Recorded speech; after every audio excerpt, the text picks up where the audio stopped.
Hello, everybody. Welcome back. Good morning. I am the DJ Atomica, and we are back with Stories from Seoul, the Gun Dog. And my VTube studio capture is not working, despite my having immediately refreshed it before this. I wonder if it's still having trouble. I probably should have checked that sometime in the intervening 2 weeks since we last streamed, but in any case, here we are. When last we left off, we had reached a critical juncture in the story. Our girlfriend, Cassie, had been captured by the alien craft and its pilot, who just so happens to look like an exact duplicate of our girlfriend, Cassie. So that's a bit of a lingering question mark. After a rescue attempt in space, we had, first of all, gained some respect amongst our coworkers for blatantly disobeying the technical captain at the time in going after Cassie. But the hotshot other pilots seem to have taken a liking to our courage. We thought we had gotten Cassie safe from harm, but our victory was quickly quashed when the alien craft came back around and took her again. We, however, refused to leave her side, and so rather than let the alien craft take her through a portal to God knows where, we stayed with her and went through the portal all as a single unit. The enemy craft, our craft, with us and Cassie inside of it. And that's where we left off. I have no idea what's on the other side of this portal. Truth be told, I have no idea how much game is left. It could be 10 minutes, it could be an entire other act, it could be an entire other half of the game. I have no clue. So that's the second major, well, I guess the third major question we're going to be answering today. The first is, what's on the other side of the portal? The second is, why does the alien look like our girlfriend? And the third is, where's this all going, narrative-wise? How far into it are we? So without further ado, let's, oh, I almost did it. I almost pulled a pandas. On chapter 13. That seems like a sizable number of chapters in. Who knows out of how many? Not me. So without further ado, let's jump in and start getting answers to these questions. My first line is silence. DJ? Huh? Come on, wake up, DJ. That's it, wake up. Huh. Already I am suspicious. This is not where we left. You're alive! You're alive! I thought I lost you. Cassie? Oh, darling, thank God.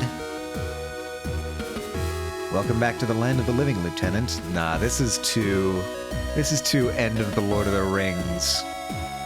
I don't trust this. That's a whole carton of smokes you owe me, Chris. Whose name I still haven't figured out how to pronounce. What's... yeah, whatever. Didn't think the Lieutenant was gonna be this tough. Guess you're full of surprises, huh, Atomica? What's going on? Me and Chris had a bet whether you were gonna make it after we popped your cockpit hatch and found you slumped over the controls. He figured you'd used all your luck up. Not me, though, Lieutenant. I knew you wouldn't let something like that take you out. You've been showing you've got serious guts recently. That's obviously not what he's asking about. As Cassie and the ensigns squabble, you try to marshal your thoughts and memories. Everything feels disconnected, jumbled.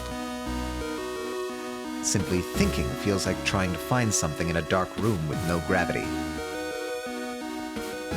I remember going out to save you. There was a rip in space or something. I went into it and... You saved me. That's what happened. Nah, this is an illusion. I'm calling it now. Oh, and the V-tube is... uncooperative. I take it we're gonna have to play this game again. Welcome back to the struggle.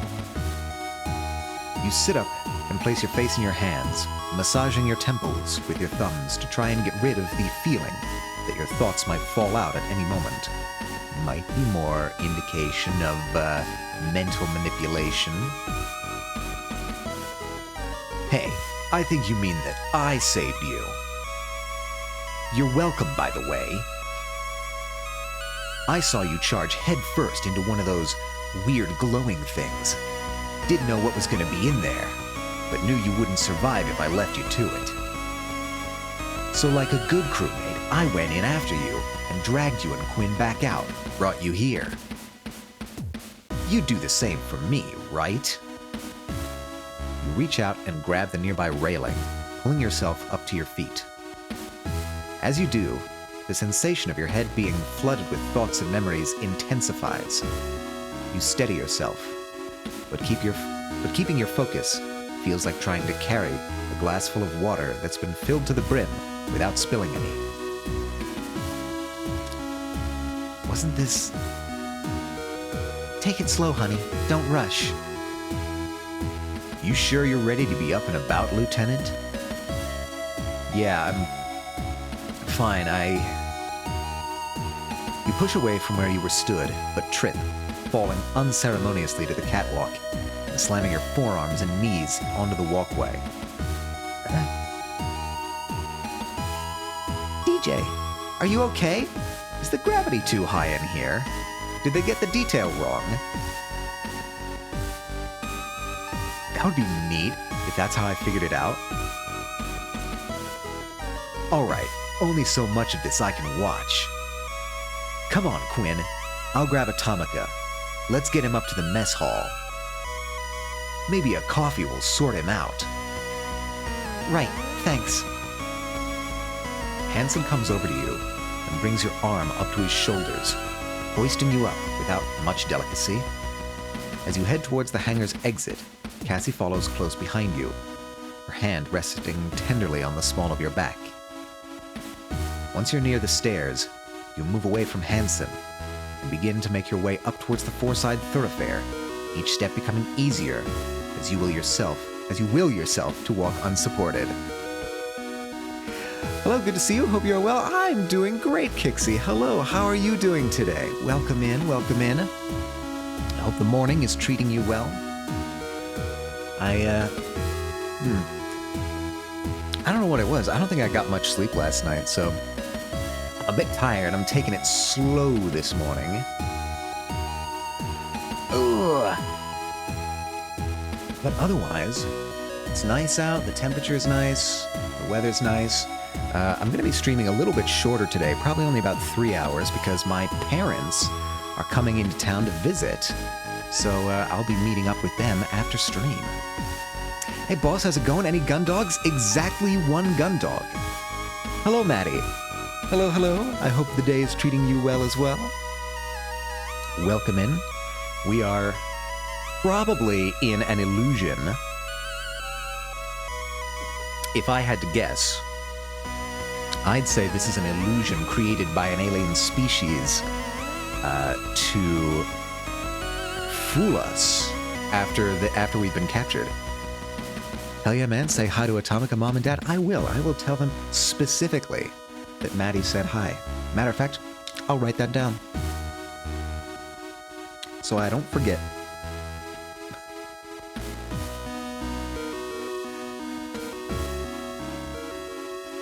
Maddie says Hello.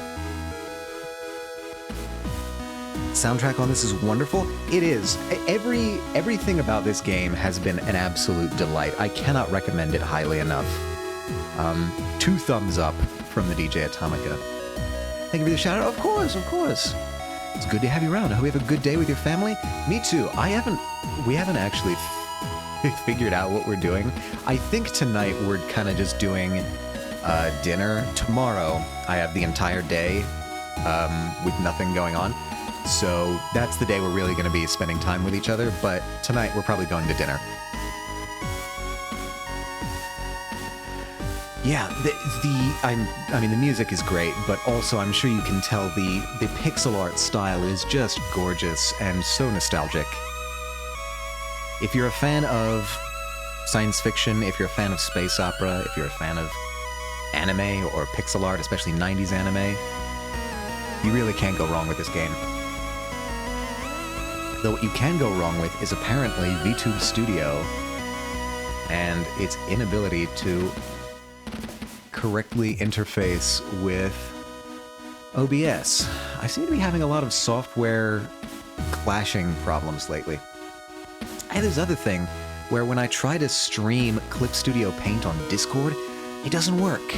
I mean, it works for a little while, but the feed will just randomly cut out. And I don't know what's going on. Maybe my computer's getting old. How long have I had this computer? Since before grad school, so probably close to about 5 years I've had this computer. Maybe it's just getting old. Anyway, my current suspicion is that we are in an artificial illusion. Let's see if that's borne out. If we can notice any discrepancies in the goings-on on the ship. The first one I think I've noticed is that the gravity might have been a little bit too high in the hangar. Which is an interesting, small detail that aliens definitely could have gotten wrong. I think the game might just be just a smidge too loud. There we go. At least on my end. I am playing this through OBS because of Steam Deck multiple monitor shenanigans. Cassie, what's happening on the ship? With Lord and... Hey... Oh, wait. Hey, DJ, less talking, more walking. We'll fill you in later.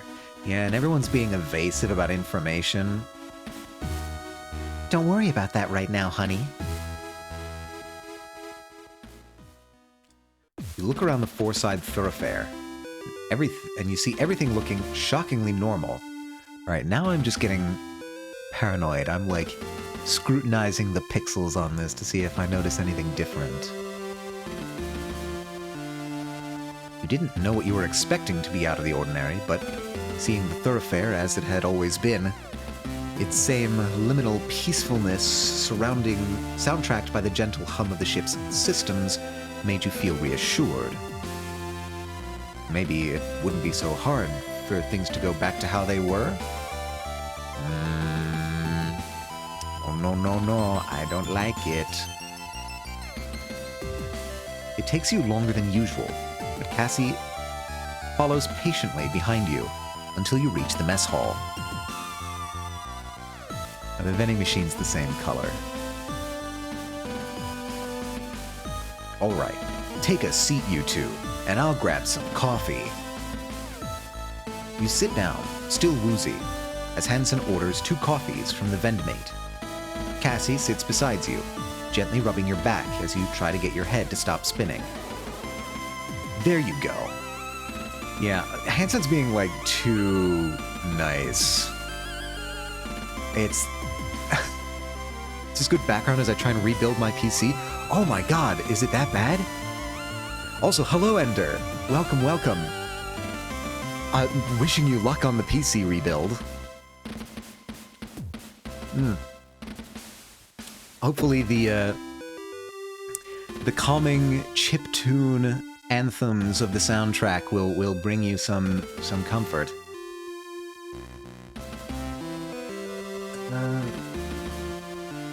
Take it easy and drink up.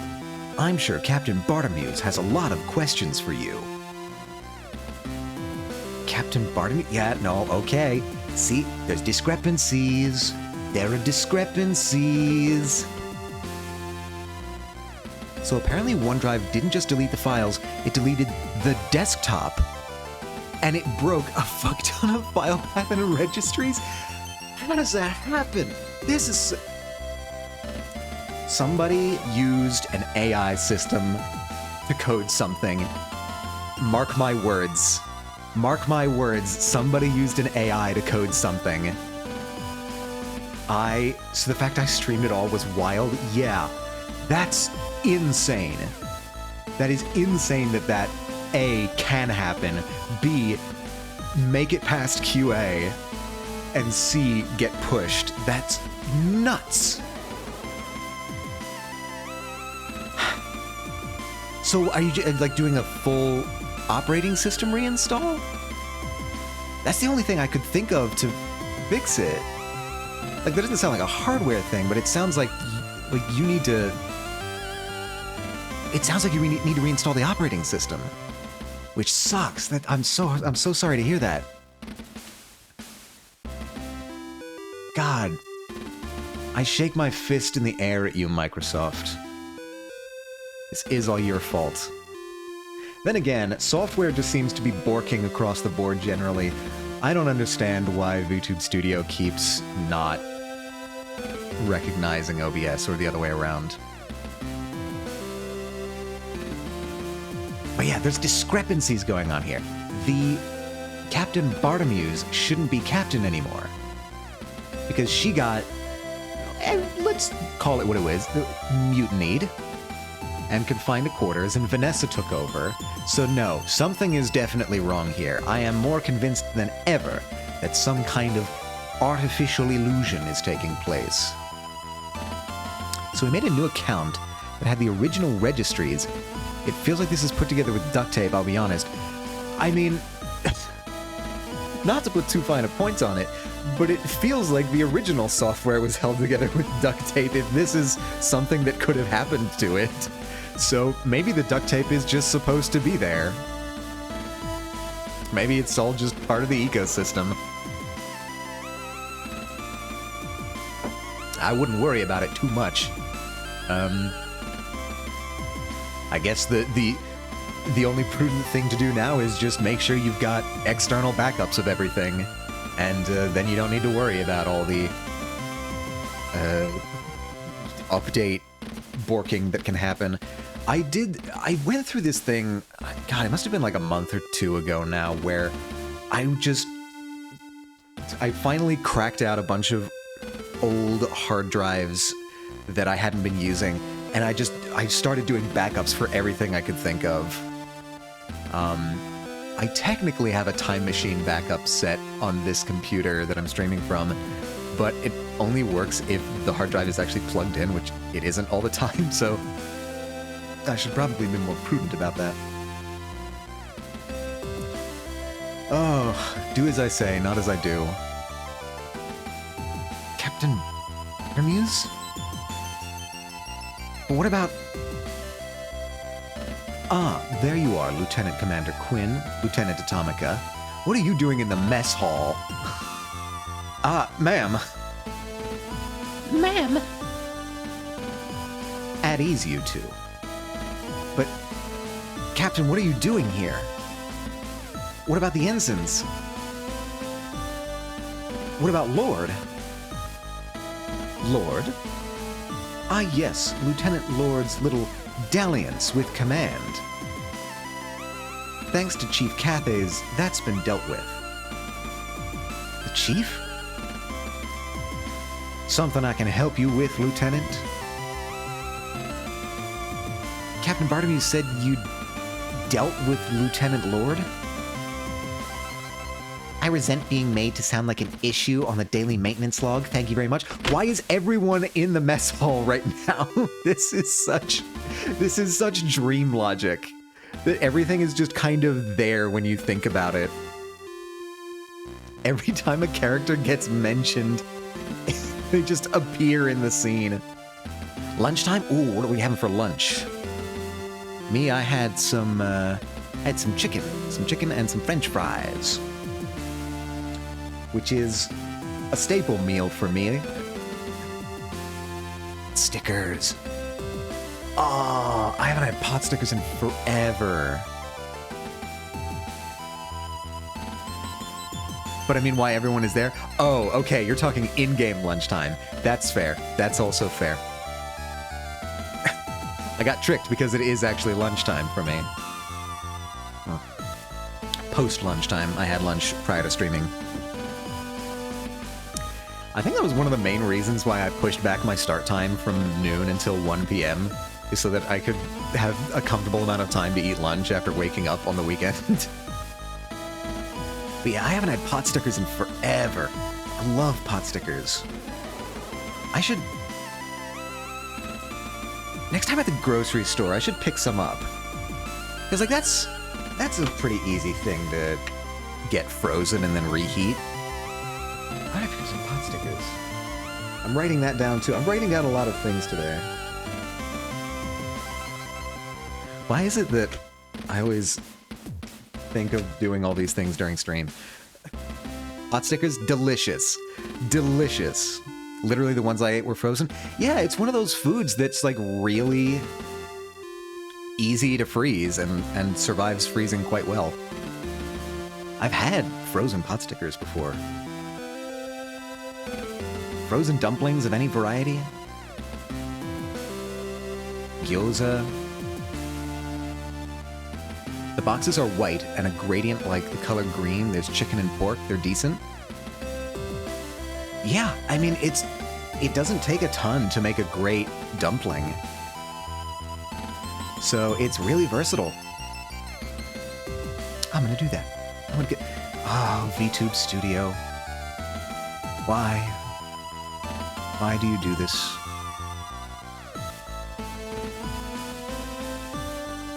Alright. Okay, I've realized that this is a dream. When will our character realize? Lord.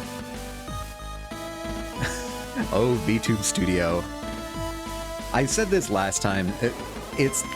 I like to make fun, but I really must pay proper credence to the fact that these softwares are available for free and work as well as they do. It is the backbone of the VTuber economy. This OBS and VTube Studio are like the basic, necessary public utilities of the community that we call VTubing. It really couldn't happen without it. So, whatever my complaints of glitches happening here or there. By the way, have you done the update to OBS? Yes. Yes, see, that was causing the problems last time. Was because I updated OBS, but I didn't update my Stream Deck. The update to the update. There's an update to the update? If there was an update to the update, I haven't done that yet. I'll need to double check that. But, okay, I'll write that down too. This is what streaming does to me. It forces me to assemble a to-do list. 32.0.0 OBS update. Alright, I'll double check on that. I don't know. Does it tell me on the main screen here what version I'm running? I don't think it does. .0.1. Okay, thank you.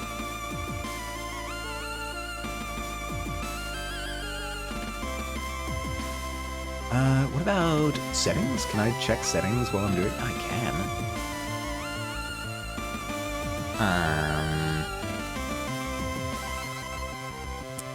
I cannot see that right now. Oh, no, wait, I can see at the top bar. Yes, okay, I am on the most updated version. It's working fine. The problem I was having was with my Stream Deck would not interface with it. No, it was 32. You got it right. When I updated the Stream Deck, that problem was fixed and the buttons are now all working. The VTube Studio thing, I haven't figured... Maybe I need to update VTube Studio? I don't know, that feels like a OBS thing to me. In any case, it's workable for now. Don't mind having to refresh the feed every so often. You spring to your feet, your head snapping back between the two ensigns, trying to see who'd make a move first. Glad it's working? Me too. I was not looking forward to having to go deeper on the problem. What are you... Honestly, Lieutenant, don't make this so awkward. I'm here to...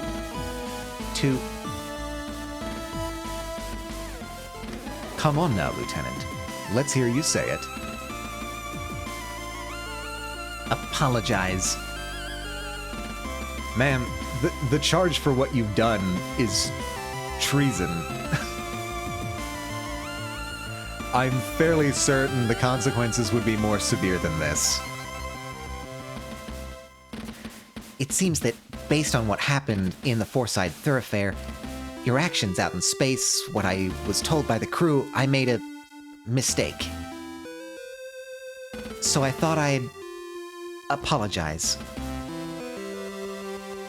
Sorry, Captain, Lieutenant Quinn, everyone. Oh, that's okay. I didn't even realize anything was going on. Yeah, wait a minute, are you supposed to be unconscious? I've been so zonked on painkillers, I've slept through almost everything. What has been going on? Well done, Lieutenant Lord. That was very big of you. So then, I'm sure we can all agree to put this matter behind us. Put this behind us. The sensation of being lost in a shoal of your own thoughts returns, and you can barely grasp the situation. Was that it? After everything that happened, Vanessa apologizes, the captain agrees to move on? Really? Are you all right, Lieutenant Atomica? You're not looking very well. Captain, just what is going on? This is all so... I think you should calm down, Lieutenant. Whatever happened to you out in space seems to still be having something of an effect. You could probably do with eating something. Now there's an idea. Why don't we all sit down for a meal together, as a crew? Chief Cathays, gather everyone up, would you? I'm on it, ma'am. All right then, who's first? A loud noise, like the combination of a growl and a gurgle, fills the room, causing everyone to look towards Cassie. Well, it has been a while since I ate anything. Any chance of a burger? All right. That is not our girlfriend. That is not Cassie.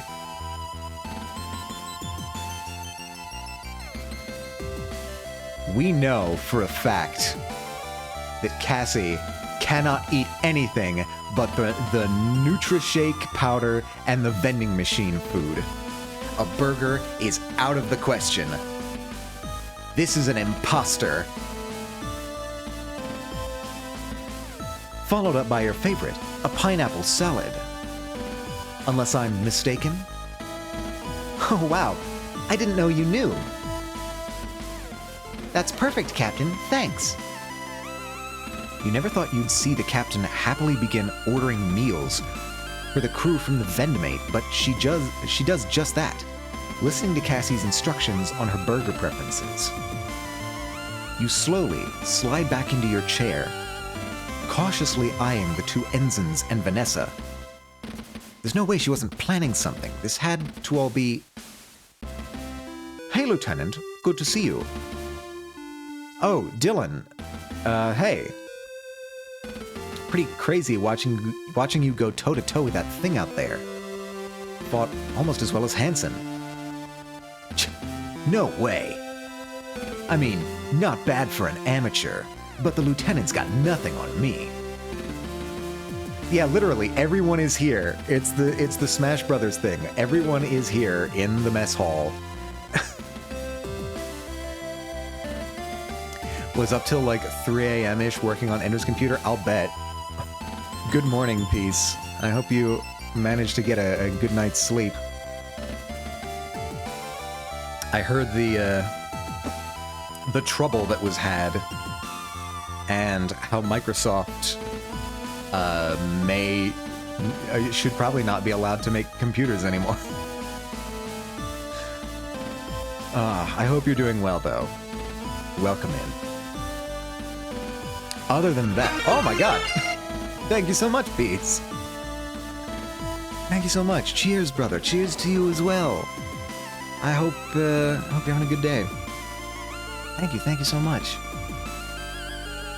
And, you know, I hope that aside from the maintenance work, things are treating you well. I think we may be trapped in, an alien illusion in this game, at least. I put my IT people through it, I can imagine. This seems like an intensive problem. I would not have been able to address this. It's a good thing that you've got IT people.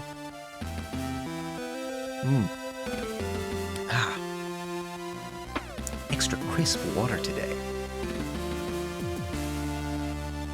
Yes, all is well, I must rest, lurk. Godspeed, sir. 07 doesn't... It feels too severe, but I'll give you a salute. Thank you for your service, Peace. The world commends you. You've done your work well. Have a good long sleep.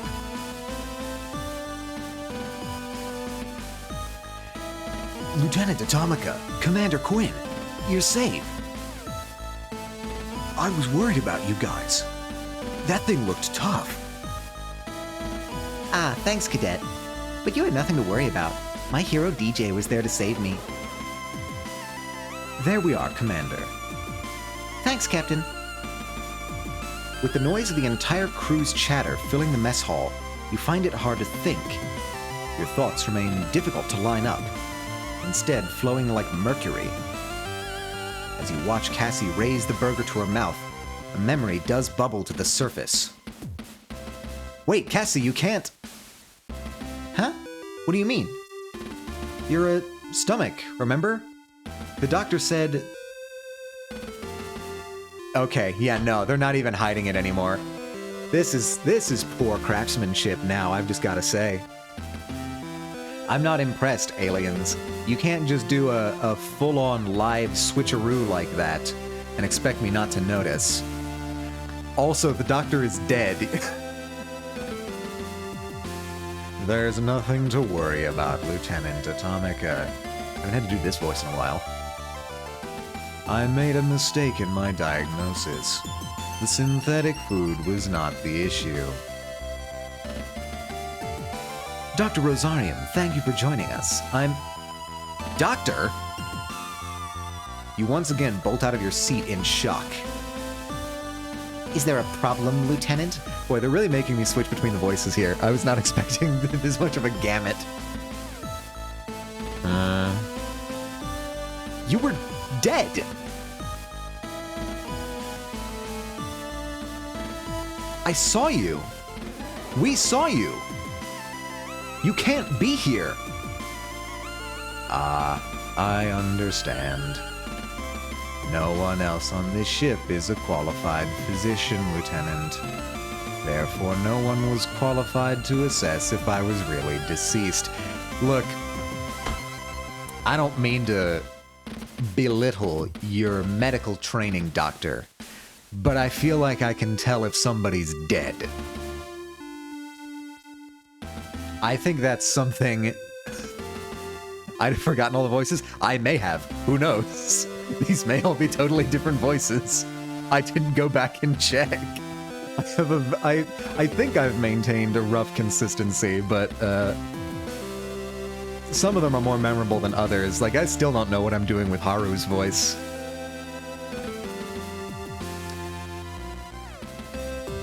Therefore, no... Yeah, oh no, I can tell when somebody's dead, despite not being a doctor.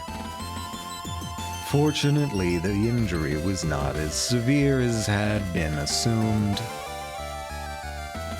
But Hey, come on, Lieutenant. You're killing the mood.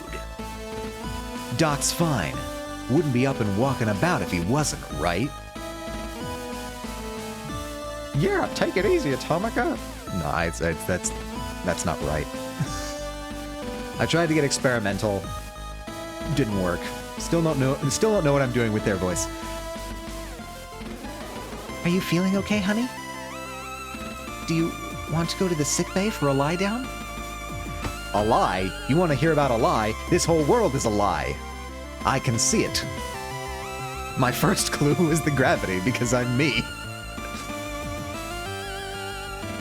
Yeah, honey. Do you want to have a little nap? Be quiet, Ensign Chris.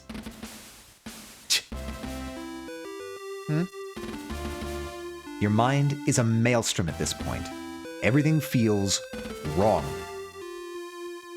But it's all happening. It's all right in front of you. How can you argue with that? Come on, honey. Have some fries. Or, come on, honey, have some fries. I don't care to be referred to like that. You shake your head at the offer, placing your head back in your hands. Cassie starts rubbing your back again, although quickly begins eating her fries with her spare hand. She's gonna comfort me. She's not gonna stop eating. That's probably real. That's accurate. I'm going to do my best to comfort you, honey. I am still going to eat these fries while they're hot and fresh.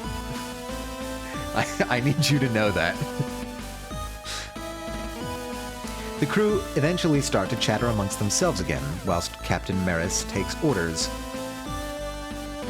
and retrieves meals from the then-mate, serving them with a level of cheerfulness that continues to leave you disquieted.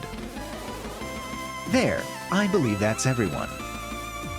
Oh, before I get started with my meal, Commander, I was hoping you could help me out with one thing. Oh, sure, Captain. What's up? The ship's emergency input codes. Are they generated and adjusted regularly, or is it specifically prior to departure? There it is. Ladies, gentlemen, and NBs, we have the reason. We have the reason why we are in this dream world. I'd actually suspect that Cassie is in here with us. Cassie could be real, because she would know this and I wouldn't. So it's possible that we're both in the same dream together. Or it's possible that this is a double bluff. Only time will tell. Why would she ask that? Come on, Captain, you know that. Also, Cassie may not know this. It's entirely possible that she has forgotten this information. She usually takes her job pretty seriously, though, so I'll have faith in her. I'll have faith that she knows this. Which is actually a bad thing for us right now, because it would really be convenient if she didn't know this right now. You're the one that sets them, after all.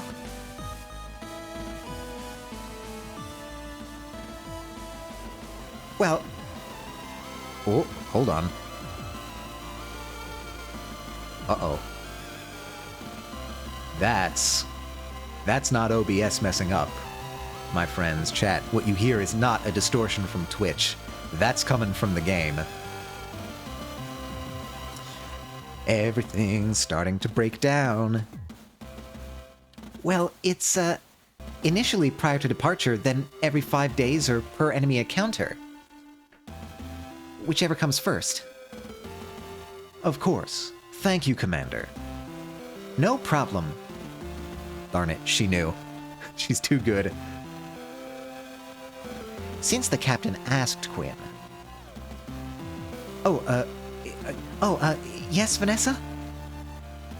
At what distance do we typically start transmitting our security clearance prior to announcing we intend to dock at a colony? Okay. Cassie, you've gotta clock that this is weird. You've gotta clock that this is weird. This is not the First of all, Vanessa would know this. There's no way someone as anal retentive as Vanessa would let this knowledge slip through her fingers. No, she would never admit to not knowing this.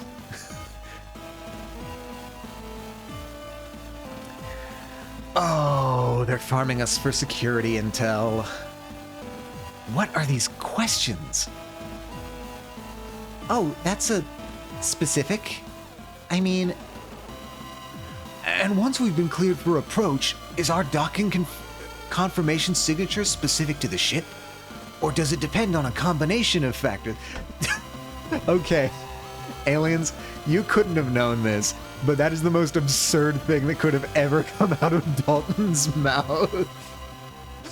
Oh, you're getting desperate. I think they know the simulation is breaking down and they're just trying to go for the goat at the very end. They're trying to get as much as they can before it all collapses. Hey, you're just a cadet. I don't think you need to know that. What's the makeup of the Europa Garrison Force? Guys, I'd really like to finish my burger now if you don't mind. What's the target time for a colony defenses forces mobilization? Well... You look up to see the whole crew staring at Cassandra, a look of malevolent intent in their eyes. Does the JUCF implement a series of local data stores, or is it transmitted across a large-scale network? Guys, what frequencies are emergency requests transmitted on? What are you asking this for? Guys, how extensive are the JCF's nuclear capability? Oh, no. That's a bad question. That's a bad question. Oh, no. Hi, Lordling. Hello. There's a question you never want to hear from somebody. I don't think there is a benign context to ask this question. Oh, we're so clearly being interrogated by an illusion. Hi, Lordling. I think we're stuck in an alien matrix to try and farm us for information. How are you doing today?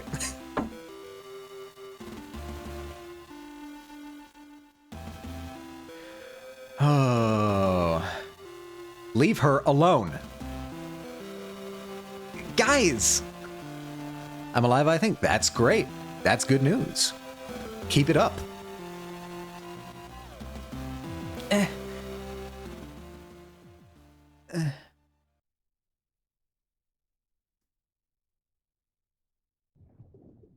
Voice 1.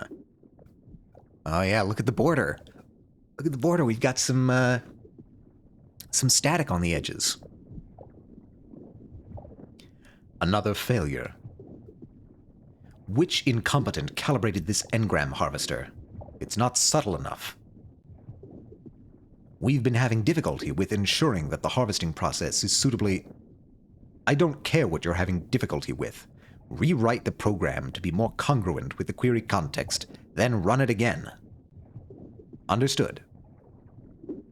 We've had enough time to develop this. These failure rates are inexcusable.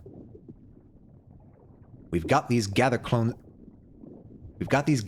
as neural pathways mapped out. This should be simple. It's bad enough that Unit 00's jump drive malfunctioned. Are you telling me that we can't even get information out of a gather reliably? Well, she'll keep for the time being. At least we'll have time to finesse the systems before we start receiving more. Oh no, is our girlfriend a sleeper agent? That's the worst possible outcome.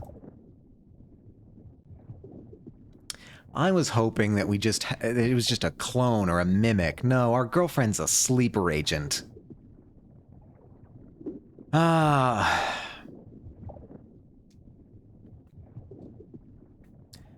What about the other one? The other what? The other sample. The one the hunter captured alongside this gather.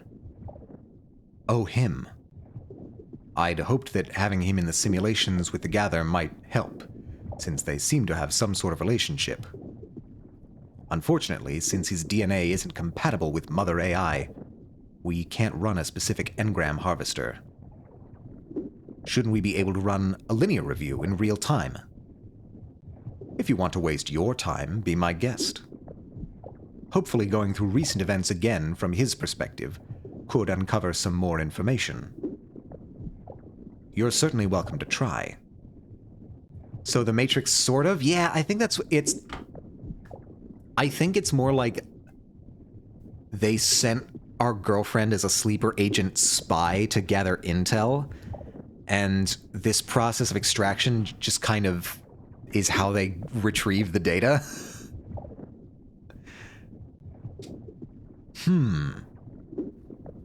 If you do find anything pertinent, notify me immediately. Understood. Oh, one more thing. Do we have the output of the engram harvest we carried out on the additional subject? Confirmed. It's been archived. Under which digital lobe? It's in the default mode network. Node? Oh my god. 909-927-731. I feel like I should write that down, actually. Don't you hate it when your girlfriend is a sleeper agent? Sigh. Happens to the best of us. Hello, Baw. Hello, hello. How are you doing today? I hope you're having a fine evening where you are, I think. If my math is right. I'm going to write down this code just in case, because I don't want to get stuck in another situation where I don't remember my anniversary date. 527731. It's the kind of mistake you only make once. I love it. Spices things up. I guess you could call it that way. Hey, you said yourself, you like the crazy ones. This game is happy to oblige. Thank you, thank you. It do be 1947 right now, so yes, it do be evening. Excellent. Real quick while I do the conversion in my brain. All right. 7:47 p.m. Cool. All right. I need someone to match my damage. Ah, to each his own. I'm hardly one to talk. You've seen my list. Just minus 12 if it's over 12? Yeah, it's... But it always takes me a second to remember that that's the procedure. Alright, we've got the code written down. Hopefully this should... Oh my god! What in the world? Tactical data... read val? Subject number 1... Oh my god.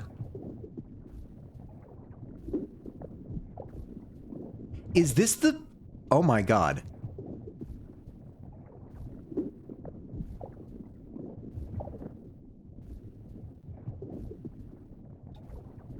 These are the story branches.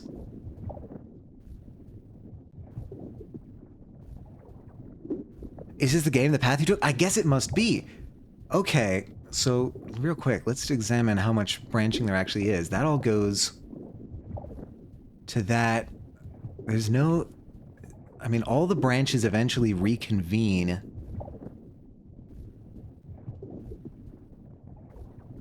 There. There's a splitting at the... There's a lot of splitting at the end here. But then, it all reconvenes back to one of two endings.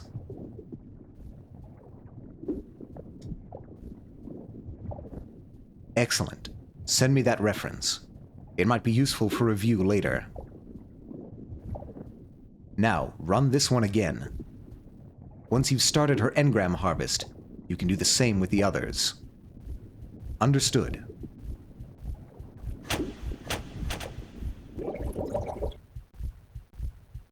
What in the world? Wait, what is that? See what happens to Cassandra. May 6th, Planetary Calendar 214.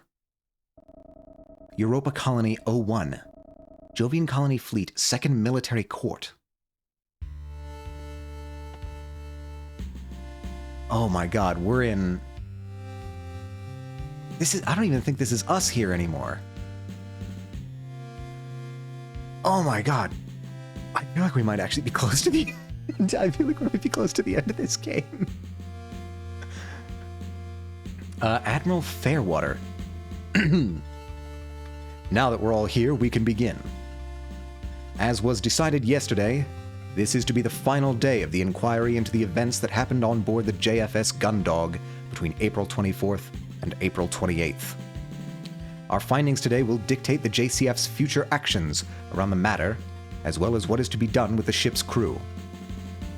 Guards, please bring Miss Maris Bartomuse to the stand. Welcome back, Miss Bartomuse. It's my pleasure, Admiral. Now, Miss Bartomuse, we've gone over everything that happened on board the Gundog following its departure from this colony on April 19th up until the 24th. The last task of this inquiry is to find out what happened following Miss Lord's adjustment to the command structure up until your return to Europa 1. That was kind of cool. That was kind of cool. I think... So there's two endings to this. I'm just curious as to how much they differ. I trust we'll have your full cooperation with this matter. Hasn't that already been demonstrated? A yes or a no, Miss Bartomuse? Yes, Commodore. Thank you. So we understand that the main effort to counter Miss Lord's mutiny was made by Chief Engineer Cathays and Lieutenant Atomica. Is that right? Well, that's the long and short of it. You said that the two of you had found enough information to prove that none of the accused had anything to do with any treasonous actions. What happened after that? Well, we'd finally got as much of it figured out as we could. We were gonna take it to the rest of the crew, get them on side, and go confront Lord. Before we could go anywhere, though, we heard gunshots. Lieutenant Atomica went running off to see what was happening. I couldn't get close because of the bullets flying everywhere. Things calmed down for a second, and I saw the lieutenant and the ensigns running into the hangar, after whoever had been shooting things up. From your position, could you tell why this attacker wasn't apprehended by security? It's like I told you already. Quinn's weird twin was packing some serious firepower. Rumney and I were pinned down. We couldn't barely get a shot in. And I know I got some shots in. My aim's good. But whatever body armor she was wearing, it's like she didn't even notice. I see. So, after this, the lieutenant and the unidentified attacker, who you stated was carrying an unconscious Lieutenant Commander Quinn, they made their way to the hangar, whereupon both launched in separate crafts? Yeah, that's right. Why were they allowed to launch? We have an ad coming in 3 minutes, everybody. Brace yourselves for that. It wasn't my fault. I did everything I could to stop them from launching, but none of my controls were responding. They must have hacked the system to override my authority or something. It's the only explanation. I bet they did it ahead of time. There was no way I could have known. Even if you had lost control of the systems, we were under the impression that the hostile craft had been secured. Was this or was this not the case? Well, the thing is that, I mean, a little? Everyone's got some damage, it's no problem. That's part of life. Yeah, this guy's not gonna do well in a courtroom. Cadet Grange, can you answer the question? Why hasn't the craft been secured? Special, not damaged. This is another way of thinking of things. Another good way of thinking of things. That craft had been secured. Until it managed to break out, I'd have bet my life that nothing could get through Cadet Granger's compound. Unique, if you will. One of a kind. Adapted to your evolutionary niche. If you want to take the ecological view of it. Oh, come on, VTube. Wow.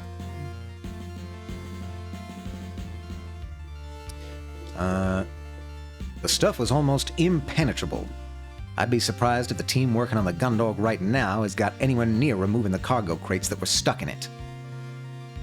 If that stuff didn't stop it, there was nothing else on the ship that could have. So the enemy craft was able to escape the restraining compound and leave the ship after the hangar controls were overridden. Considering that Lieutenant Atomica was, at the time, supposed to be confined on suspicions of treason, how were they allowed to board a Juno? Hey, we didn't know the lieutenant had gone anywhere until he came running down the hall in the middle of a firefight. How many pairs of sunglasses do you have, Haru? He made a jump for it before we could stop him. Chris tried to grab him, but the lieutenant was gone before he got anywhere near. Surprised the lieutenant didn't just get sucked out into space, pulling a crazy stunt like that. The answer is enough, always just enough. This is also true. Much wisdom being shared in the chat today. The point is, you're cool. The point is, stay true to yourself, as I always say. And what happened after the lieutenant had made his way into space?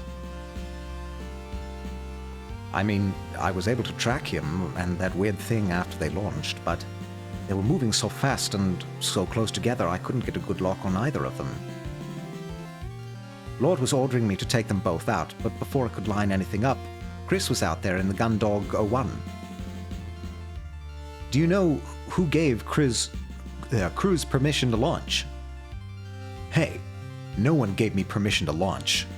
Oh, there's the ad, hold on. Take a break, take a sip of water while we wait for that to pass.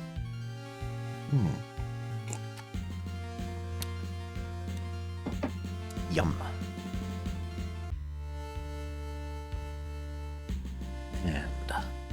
And there's no way this results in court-martials for everyone.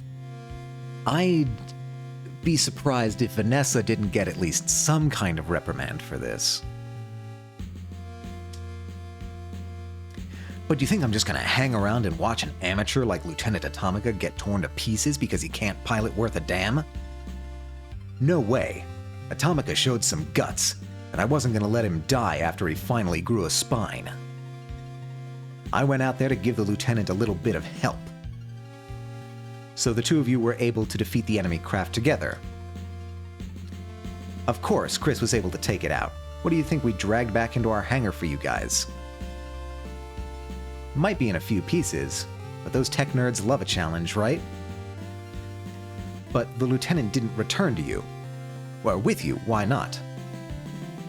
Because he disappeared, that's why not. He sold out his friend and used them to cover his escape. The lieutenant and Quinn are probably off plotting against us right now. We're not here for speculation, Miss Lord. We're here for facts. You're confident they disappeared. They didn't disappear. Our records show that shortly after retrieving Lieutenant Commander Quinn, they were preparing to return to the Gundog when another enemy craft appeared. Gundog 01 was still busy with the original craft, and with the damaged Juno, the lieutenant was in no position to fight back. Then what happened? Where did they go? Well, I can't say for sure, but it was like they were dragged off somewhere. Dragged off. That's what it looked like, but I think it may have actually been a boson jump. A what? A boson jump, Commodore. If you think about how our HFDD works by warping the space around the ship to allow it to move significant distances, then a boson jump does something similar but connects two unique points in space, letting the craft move directly from one point to another. All theoretical, of course. The energy requirements alone would. All right. Thank you, Chief Engineer Cathays. But if you were able to detect indications of a space warp, even if it was non-standard, why did the Gundog not head out in pursuit? Was he wanted, bringing those guns to his tribunal? Wait a minute. This Chief Engineer Cathays has been an absolute goat throughout the entire game. I'm pretty sure she's the only one who has, like, de facto authority over technically superior officers. She basically keeps the entire ship running. And, she is amazing. This is true. I don't know if this is standard dress for a trial. I think she'd be able to convince people to just let her in. Not that I'm complaining. Yeah, nobody complains. Nobody complains about Chief Engineer Cathays. She'd probably beat him up if they did. Well, see, that's where the power went out again. It was like what happened on the 23rd with the Gundog and the O'Brien. I wouldn't mind a hug or two.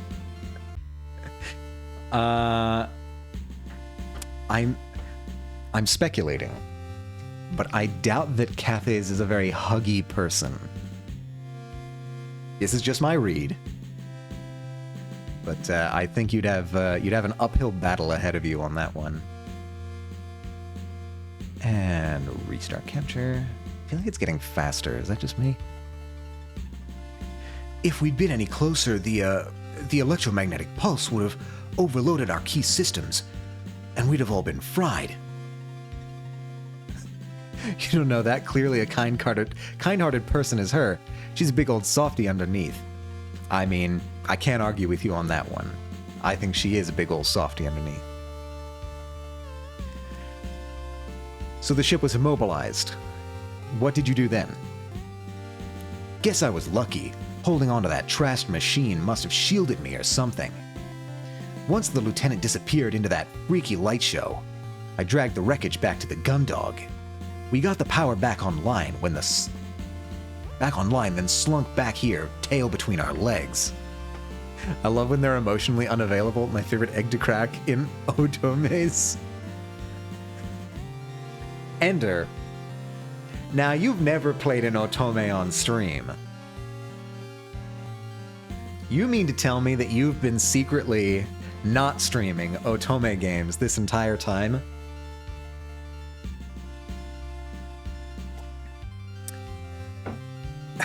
I think I know what Ender's next Valentine's stream has to be.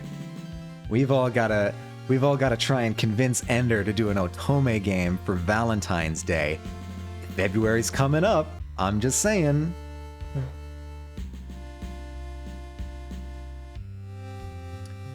Right, I read this. Who ordered the return to Europa 1? Miss Lord? No, that was my idea. How were you able to regain command from Miss Lord? Chief Engineer Cathays took the opportunity to free me from my quarters whilst the ensigns were distracted. I helped her reactivate the engines, and then, after that, I met with the crew and informed them that the original command structure was back in effect. After that, I had a polite discussion with Miss Lord, where I informed her that I was resuming control of the ship. And was she receptive to this? Well, aside from her use of physical force, it was an abuse of power, plain and simple. I wasn't given the opportunity to state my case. There was no hearing. I was immediately confined to quarters. As soon as this inquiry is over, I want to open a grievance against Maris Bartimeus. Thank you, Miss Lord, but at the moment we just want to know if you're aware of what happened after you were confined. I'm sure you must have all the information you need on that from the ship's logs, Commodore. For the benefit of the inquiry, Miss Bartimeus.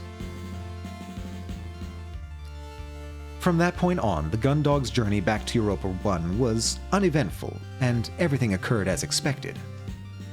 We returned to the colony, immediately notified command of the craft in our hangar. I submitted my report on the events that had taken place since our departure. And here we are. Thank you, Miss Bartimeus. The inquiry will be adjourning whilst we go over our findings. You will be notified as soon as we have come to an agreement on our verdict. Guards, please escort Miss Bartimeus back to the holding cells. Okay, so she's still in custody. And they don't know what to make of this. I wouldn't either. With the exception of some spurious accusations from Miss Lord, it seems that the crew are all giving relatively consistent testimonies. What do you think, Admiral? Losing someone like Cassandra Quinn is a catastrophe. She was only a lieutenant commander, but she's worked on a multitude of different ships, bases, and installations. In terms of her institutional and process knowledge, if she was interrogated, there's no saying how much the enemy would be able to learn from her. They might already have done that. We've been getting reports of attacks on various frontier outposts with similar patterns to what happened on the Gundog. Loss of power, sudden illness among the command structure, attackers appearing out of nowhere. The list of officers we lost is already too long. Female officers. Captain? Just something I noticed, Admiral. All the officers missing are women. Whatever is going on, we can't let it continue. Interesting. Why would they only...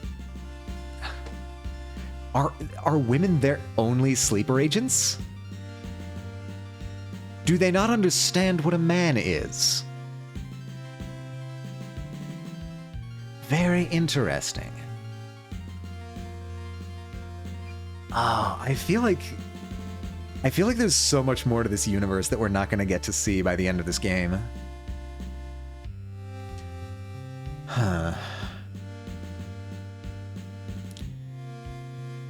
Yeah, space sexism, great. We're exporting it to the extraterrestrials. This is a worst case scenario. The inquiry into the events aboard the JFS Gundog will now reconvene. Guards, please bring in Miss Bartimeus. Welcome back, Miss Bartimeus. It's once again a pleasure, Admiral. We'll be brief. After reviewing the testimony of you and the crew that served under you, as well as the ship's logs and recordings, we've come to our conclusion regarding your futures within the JCF. Maris Bartimeus. We appreciate the unusual circumstances, but it must be acknowledged that you lost control of your vessel. Because of this, we will not be reinstating your rank as captain. I see. But... due to your experience with the issues that the Gundog and her crew faced, you will be acting as a special advisor on a newly formed task force on board its lead ship, the Sylvestris. This rapid response unit will be responsible for handling an increase in similar events to those that impacted the JFS Gundog and the JFS O'Brien. A stipulation of this position is that you will be partaking in mandatory psychotherapy with the ship's medical staff for the duration of your role.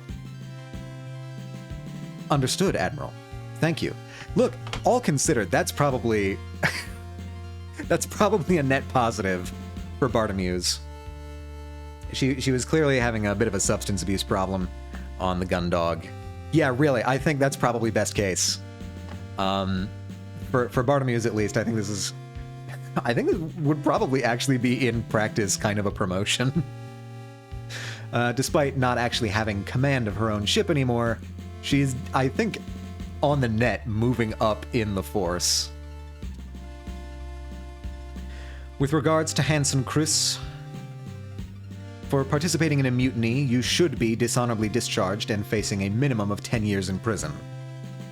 However, due to your performance in combat and experience with these new enemy machines, you will be serving as a pilot in a new task force. This role is non-negotiable. In addition, you will be kept under supervision, and your time as part of the task force is in lieu of time served. This will also be the case for Haru Rumney. Hey, won't see me complaining. As for Chief Engineer Mackenzie Cathays, you are to be transferred to the JFS Sylvestris, where you will act as its chief engineer. That is a straight-up promotion. Congratulations, Chief. Well done. Applause for the Chief. The Sylvestris will serve as the flagship of a new task force. Because of this, we are removing Cadet Dalton Grange from your instruction. But... Instead, Cadet Grange, you will be transferred to a JCF R&D department, where you will receive appropriate support to develop your new compound into a viable weapon. Thank you, ma'am. That's great. That's... Moving on to Warrant Officer Dylan D. Dylan Dees. Officer Dees.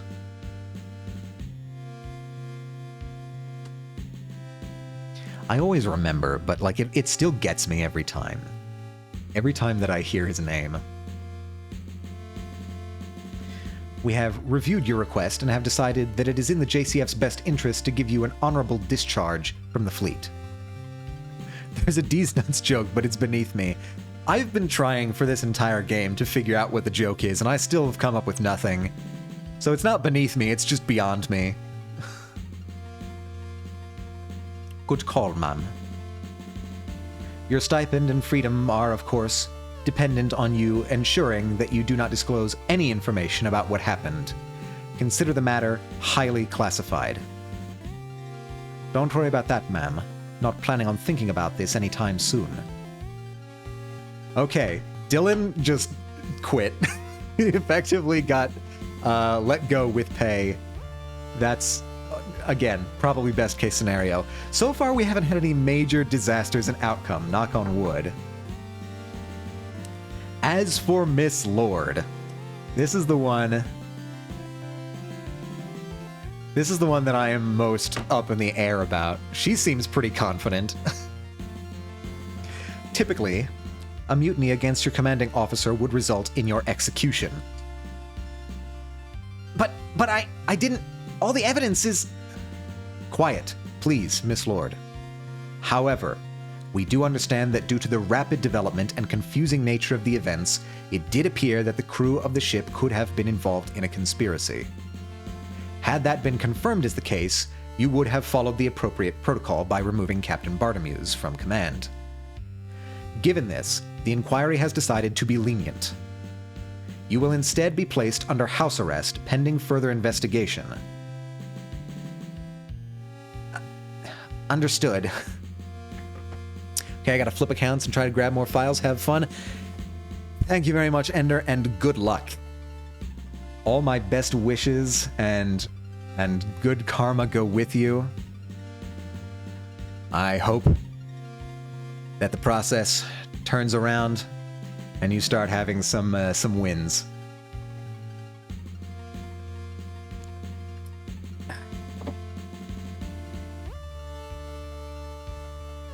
And as always, stay true to yourself. I feel I must say this whenever people leave. It is always important to remind people to stay true to yourself. Understood. Look, Vanessa is not getting executed. That's... Any way you slice it, that's a win for Vanessa. That's... Thank you, ma'am. Oh, I almost forgot. Dr. Seifer Rosarium. Due to his death in the line of duty, he will be given a posthumous 2-rank promotion. As we have been unable to contact any next of kin, The doctor will receive a public service before his ashes are spread in the Europa Military Memorial Gardens. Well, that's a bit depressing, as far as endings go. This judgment hereby concludes the inquiry into the events that happened on board the JFS Gundog between April 24th and April 28th. All decisions are effective immediately. You are... One question before I leave, ma'am? Oh, Bartomuse, go ahead. What is the plan regarding Lieutenant Atomica and Lieutenant Commander Quinn?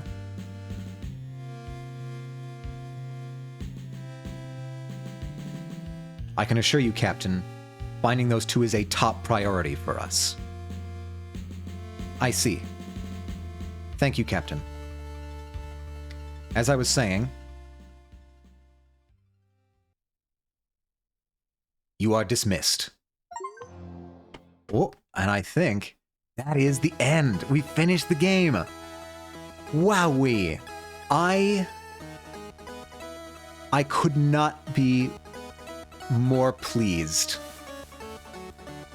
That was, pun intended, stellar. Honestly, wow. Unironically, wow. That... First of all, I was not expecting it to be as long as it was. Also, I love that the game makers have their own pixel art. That's adorable. I was not expecting it to be as long as it was, and that is a good thing. I am so thrilled with everything about this game. The only disappointment I have is that there isn't more of it. I want another game. Being that, you know, it's Stories from Seoul, the Gundog, I am assuming that they're at least intending to have more games? I really hope they do. I hope this pops off. I hope they get the opportunity to make more. I would love to see where the rest of this story goes. I wasn't expecting it to be that interesting. Honestly, me neither. I was expecting it to just be kind of like a chill visual novel 90s anime throwback, and it was, but it was also really intense at some points. And so artfully constructed. I can offer nothing but my most sincere compliments to the dev team. To everybody here in the credits. You've done something great. I want to see more. Listen, if you put out another game, you've got a customer. I'm on board. You've got me willing to enlist on the next. I want to see the Sylvester. You forgive me, I've forgotten the name of the ship.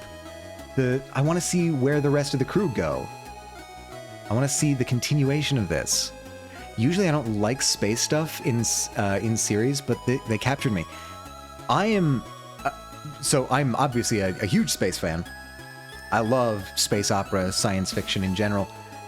This is just absolute top form for, like, they've really managed to capture the 90s space opera anime aesthetic and the feel of it. I can't gush about this enough. Obviously, all of the artistic side of things was great. The pixel art was extremely detailed, it was gorgeous. Occasionally they would go into animated pixel art. And, for the really big, important cutscenes, and those were always great. It's such a sense of style. And, I'm left wanting more. What more can you ask for? I got kind of both at once. I got a satisfying conclusion to the events of the game, but also questions I still want answered. Which I'm hoping a new game will continue to answer for me. So yeah, I'm going to recommend this to everyone that I come across. Everyone that I think might like this game. I'm spreading the word. This is... And thank you for playing. See you again. again on the Gundog soon. Interesting. Perhaps they do have more immediate plans. Whoa, why did I get another achievement? Team up with the captain and see her epilogue. Oh, interesting. All right, well. That's the end of the game. Now, there was another ending. I don't think I'm going to go back for that right now. But we are only about an hour and 20 minutes into stream. So more games based on that hint. Yeah, I'm hoping. I'm praying. I'm wishing. Music was peak too. Music was also peak. So I didn't even get a chance to mention that. The music was also top notch from start to finish.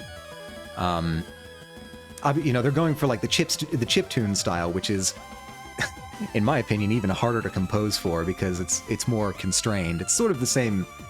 It's the equivalent of pixel art. You've got to really choose your pixels carefully in pixel art. And it's the same thing with chiptunes. It's the constraints add to the creativity, I think. So well done. GG, absolutely. So, now I have to figure out what I'm doing for the next hour and a half.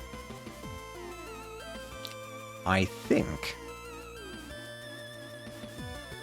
the first thing I'm going to do is write a message to myself so that I remember to send out a tweet recommending this game. Because I want to spread the word. Then, is there a chapter select? I don't think so. Hold on, I'm just gonna be over here for a second. Unless it's options. No, only where you, Oh my god, and I didn't even mention this.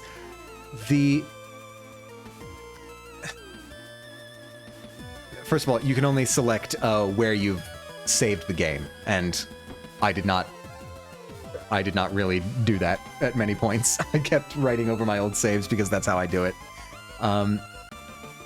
There's 3 different art styles for this game. We were playing in Vivid mode, but you can also play in Studio mode and Dojin mode, which I'm very curious. So they literally just did the art for this game 3 times, is what I can only assume from this. So, like, there is replay value to this game. You've got 2 different endings, multiple branching paths for how to get to those 2 endings, and 3 different art styles that you can play it in. That is very cool, and just shows the dedication that was put into this game. Return. Okay. I think my plan was that after... Why does this pick up my mouse? What is going on, VTube Studio? I think I'm going to, I guess, chill out for the second half of stream. Oh, and there goes VTube. I insulted it and it got back at me. Fair enough. Turnabout's fair play. I think I'm going to switch over to an art stream for the second half.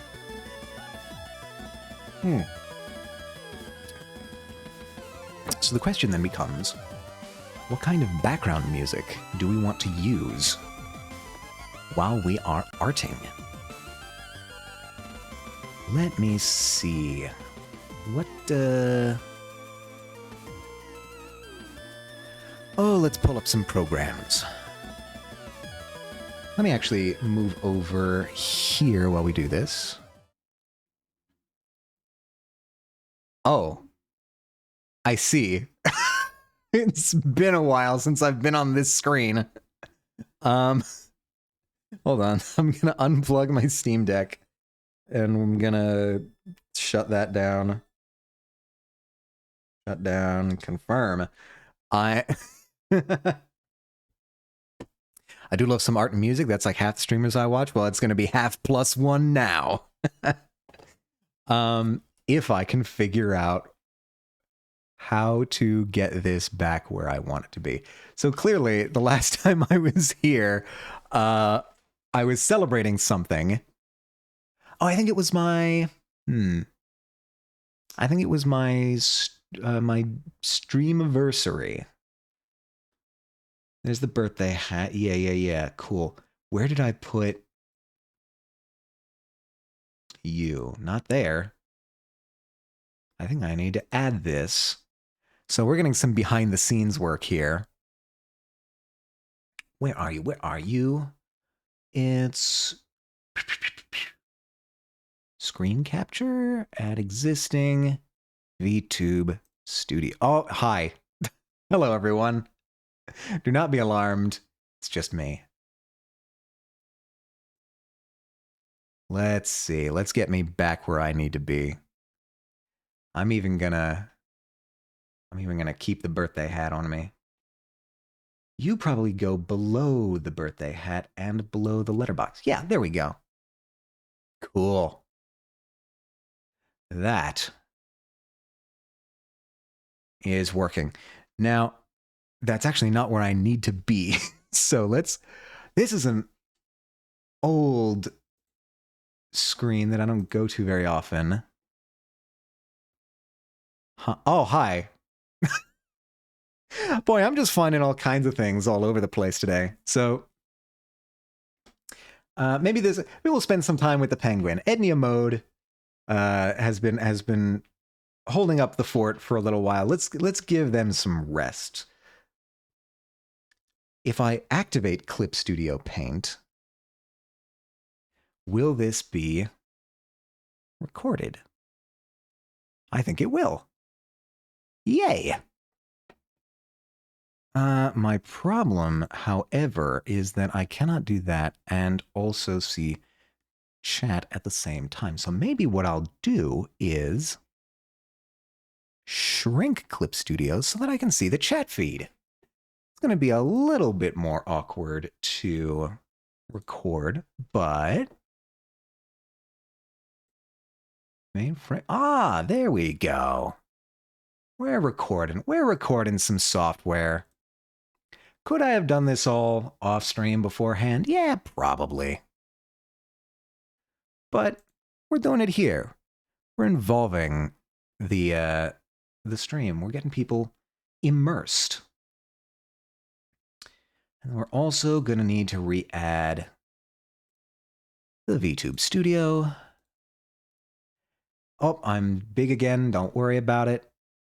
I can afford to take up a little bit more room over here. Now it's starting to look like a stream. Now it's starting to look like I know what I'm doing. And the last thing we need is something to play some music. Ha ha ha. Why did you come here immediately? I don't like that.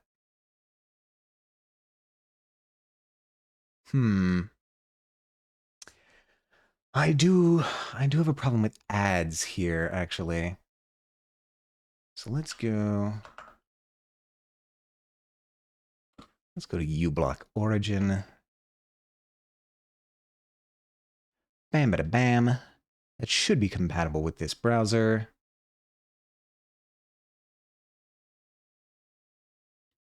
But it might not do anything for YouTube.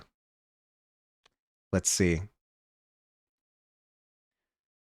We've got that. We've got microphone. I don't even know if you're recording this. Hold on. Might be hearing an ad.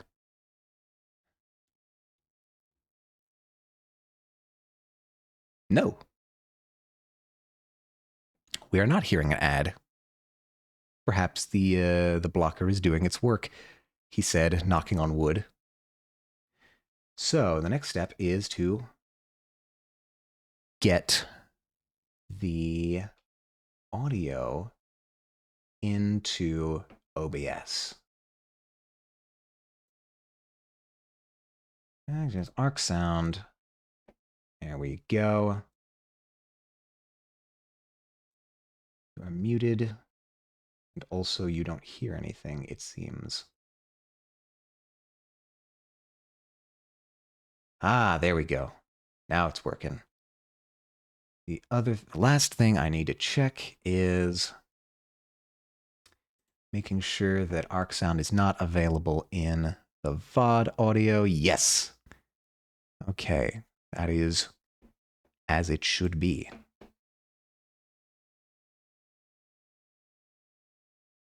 That might even be a little bit quiet on your end. That might be a little bit loud. We're sound mixing live.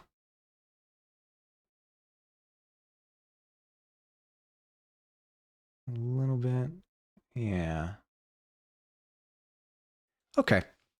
Cool. Oh, and of course, VTube Studio needs to be refreshed, as always.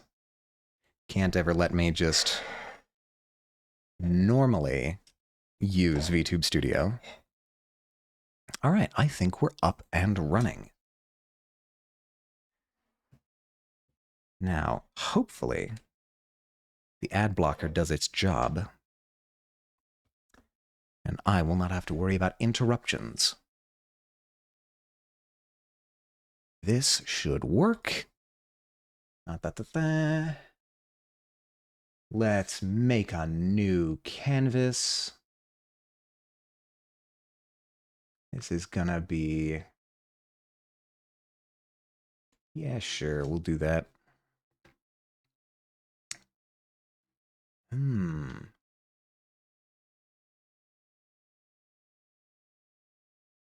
Oh, God. Is it just screen capture in general that's messing with me?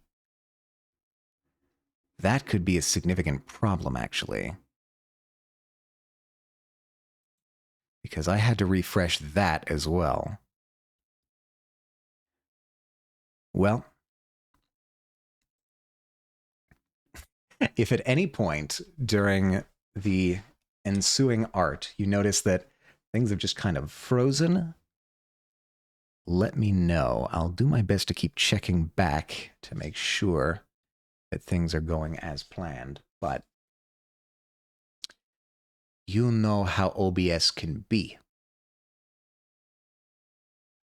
So, we're starting a brand new piece. I'm going to do a landscape.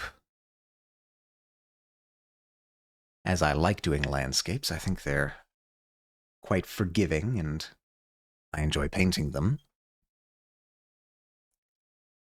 I think I'll start with an idea that I had. I've been trying to come up with a painting of a large Capitol building, and I've gone through a couple iterations of design, and I'm not quite happy with any of them. Then I got the idea a couple days ago of maybe designing it as basically a big mountain with a giant gash cut into it, and the building is essentially built into the mountain. So that's what I'm going to try and do. I am feeling way hotter than normal. I think I'm going to turn on the air conditioning. I knew it was going to get hotter over the course of today's stream, but I wasn't expecting this.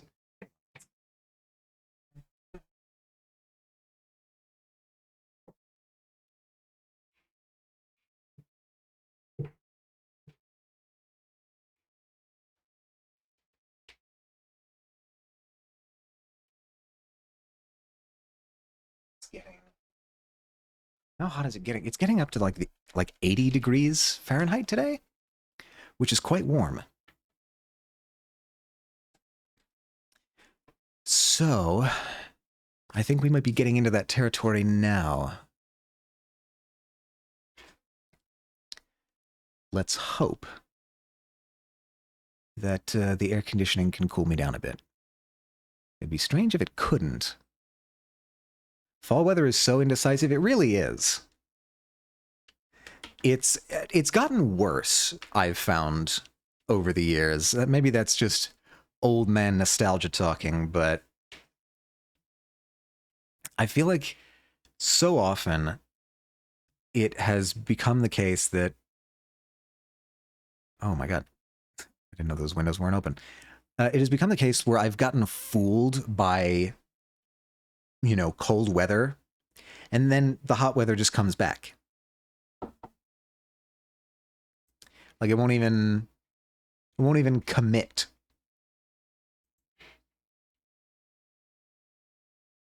I wonder if I should probably find reference. If I'm being responsible, if I'm being a good artist, let me find some reference. Let's go with Mount Fuji. Mount Fuji is a big... I just Googled. What are you talking about? What is this? Why did you need... Okay, fine.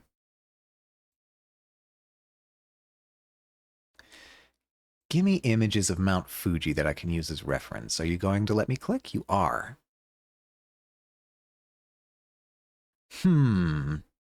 Okay, couple decisions I want to make here early on. What kind of time of day do I want for this? Suppose I could be putting this on screen, but what kind of time of day do I want for this portrait? I do really like the shape of Mount Fuji, which is why I think I'm leaning in this direction. So, let's see. Do I want a sunset? I've been painting a lot of sunsets recently, and it's gotten me in trouble because I've gone down rabbit holes of trying to figure out how the colors of the sunset actually work from like a physics perspective because it wasn't making sense to me. It eventually did, but after like a week's worth of investigation. But to be fair, I was choosing a pretty complex version of a sunset. I essentially made it way harder on myself than it needed to be. But this one... Can I just drag and drop that? Oh. Wait, I drag and drop that into OBS. No, I don't want that. I want this to be in Clip Studio. Can I drag and drop that? I can. Hallelujah. All right. We'll call this our reference for now.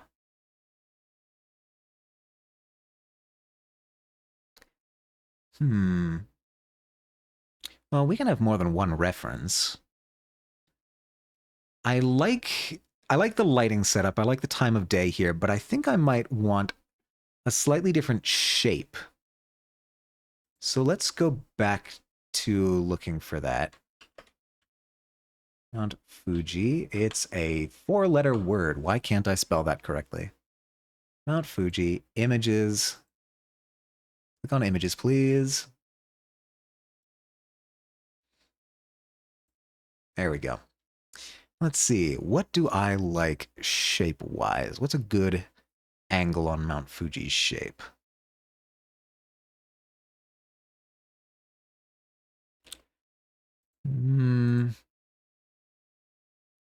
Fall weather is indecisive. More like I'm indecisive right now.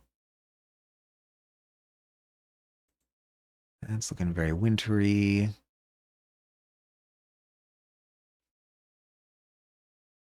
Is that different? It's really not. But it might be good reference anyway.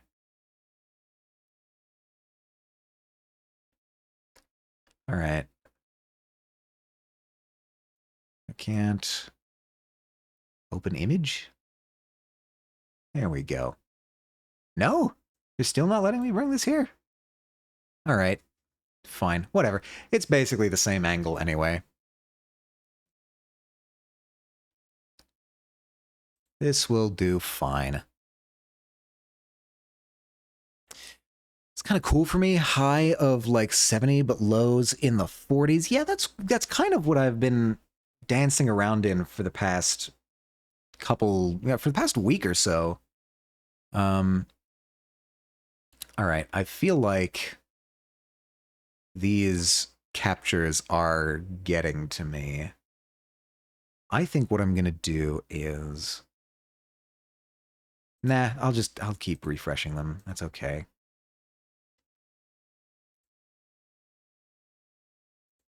Right. Is that still functioning in any way? No, because that's giving me the wrong image. Wow. OBS is fighting me today. I don't have other options, though. Okay, so... Unless it's... application capture? Will that work better? Who knows? I don't want to show cursor. Oh, maybe I'll show cursor for this. That's fine. All right. Yeah, okay, that's working. Again, if it freezes at any point, let me know, because it's being uncooperative recently. Okay. So, let's examine a little bit of what we have here. This might be the wrong brush for this. Let me try... Oh, nope. This one.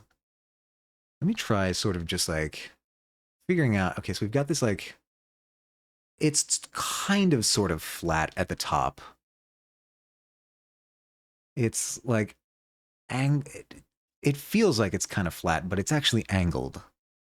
And that might be just from perspective.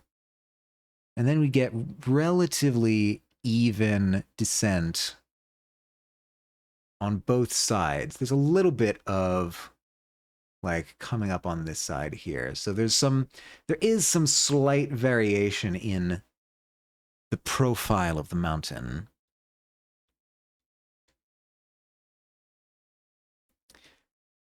But otherwise, it's a pretty steep slope, all things considered.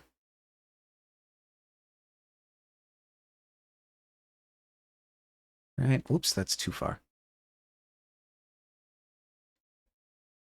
And it's not going to be a huge problem if we get some of these little variations in there, because that's kind of what the mountain looks like anyway. But we don't want it to be too harsh. We want it to be a very sort of gradual, conical taper. And this side has more variations than the other, at least from this angle. All right, let's try and accomplish that same thing over here in our actual composition. First of all, I feel like the spacing... I was examining some of the work of this brush on a different painting, and I think the spacing of this needs to come up a little bit. Or I think the spacing needs to shrink.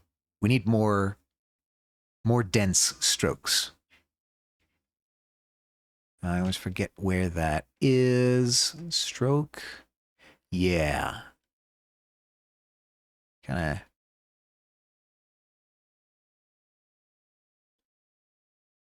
Yeah. And if I zoom in, you're kind of getting that on some of these, but most of that is a clean stroke. I think I can live with that.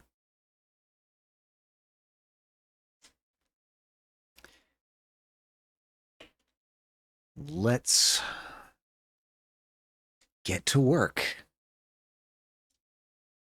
We kind of have... Actually, I'm going to start by pencil sketching this out, and you are way too big. So we kind of... We have that sort of flat... Wouldn't even still be too big. We've got this flat-ish slope going kind of like that. And then it's kind of... I think that it needs to be even smaller up top now that I think about it. I'm not even doing this in the middle. Maybe something like so. And then it kind of comes down and out.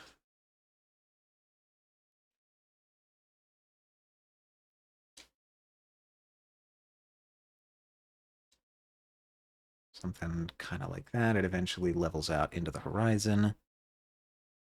Still not quite happy with the way that that looks. Does it need to be like flatter?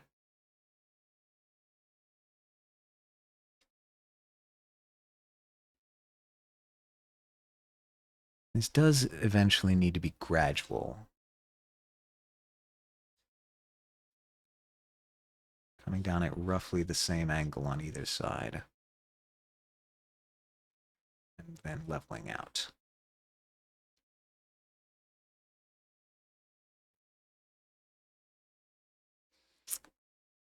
What about you like that? And I may want to start that a little bit earlier. Give it more of a square appearance up top.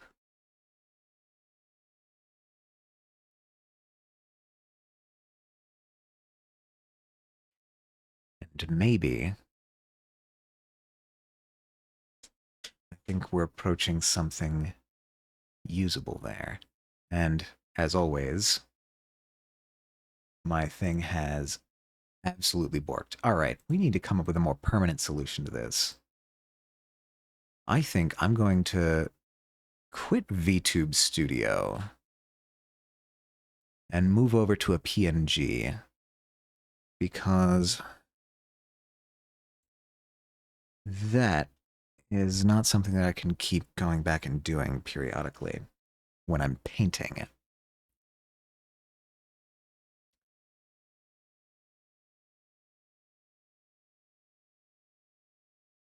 No more music. Wait a minute, what? You're right. Oh my god, what is going on, OBS? Is it just all capture? I think it's just all capture processes are not working long term in OBS. Wowzers. I do not like that. I do not like that, Sam I am.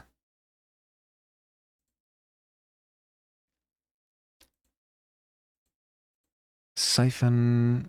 No, that's not going to work. Let's try.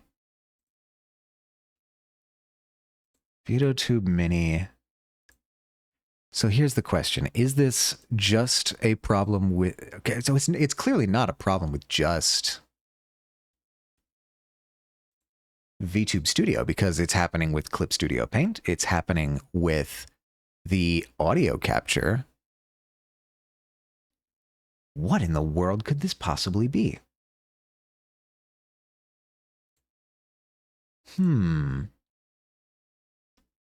Is there another type of capture that I could be... I mean, I could be doing desktop capture, but that's dangerous. I don't want to do that. Video capture device, which is what I think I was using to capture the game, which is why that wasn't having problems.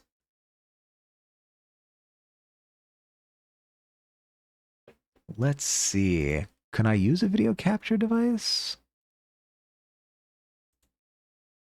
Is that going to let me device? Nope, that's just going to connect to cameras. Technology great when it works, but when it doesn't, you don't understand why. Then you are left chasing your tail.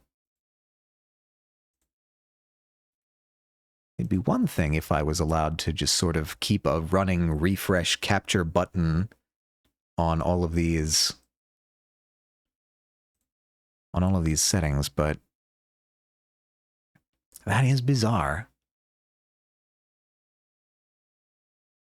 That is very, very bizarre. That's got it. Okay, well, I'm doing an OBS update. Underlining that on my to-do list. Ah, lovely. Don't you love it? Don't you love technology?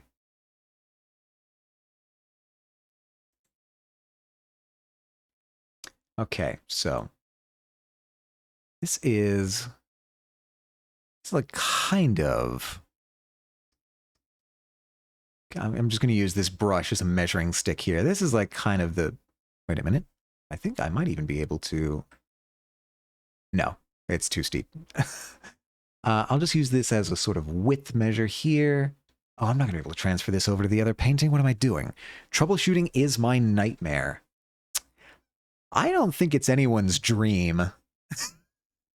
I think this is a common shared thread among humanity, is despising having to troubleshoot instead of doing the thing that you're actually trying to do. So I think you're actually a little too steep right now. I'm gonna, yelp, yelp, kind of bring you down little ways like that. Maybe.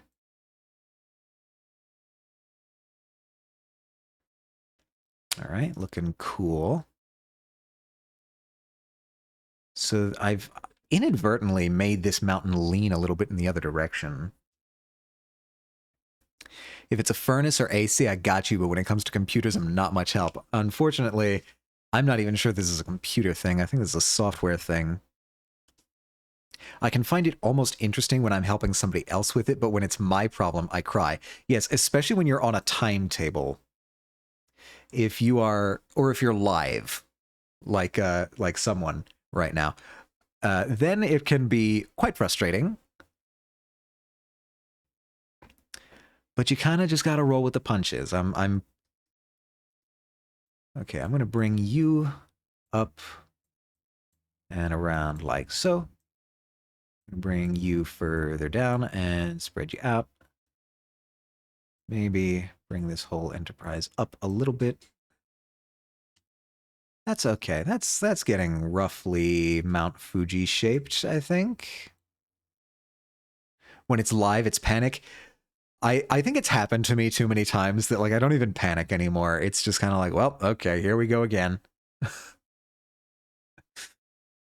Why is my chat behind me? Okay, hold on.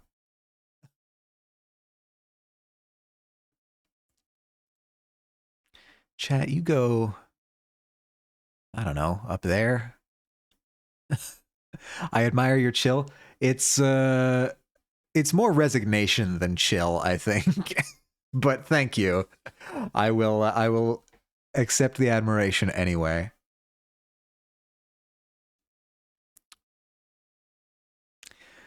Hiding from the scuff. Yeah, behind hey, oh, hey, look, my PNG tuber doesn't work now either. No, okay, this has to be an OBS thing. OBS. Oh god, why do I ever update OBS? Why do I ever do it? Things were working and lost the music again. I'm willing to bet. Yep. Yep, you lost the live Clip Studio Paint as well. Okay. This I don't need. That was something I was testing. We need an update to the update for the update. I don't know. This has got to be... Someone has to have encountered this before. All right. You're restarted. Restarted. Restarted. There we go. I can't be the only person encountering this problem. Could just do a chat stream if you want. Yeah, it's true. Oh, we have an ad coming in 2 minutes. But I was looking forward to doing some sketching, some drawing. Atomic Man, hello, Echo. How are you doing? We are currently in a pitched struggle with OBS. How is your day going? Oh, wait, I should probably change categories, shouldn't I? There we go. Art. Ta-da. I'm sick? Oh, that sucks. It's like,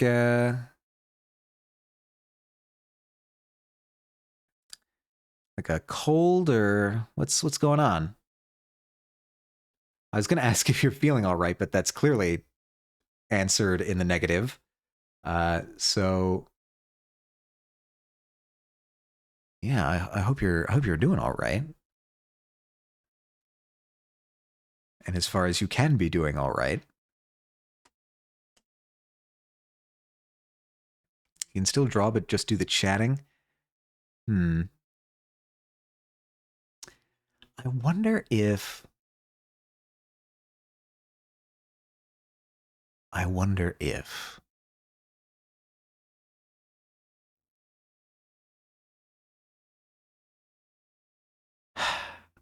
See, I know for a fact that if I paint on my iPad, I'll be able to run it through the capture card that I use for my game and it will work perfectly. But I don't want to paint this on my iPad.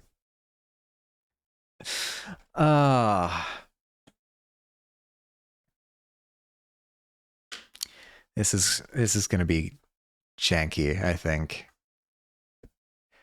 We'll just have to keep a diligent eye on it. The good news is that if the music cuts out, that should be a sign that things have gone wrong.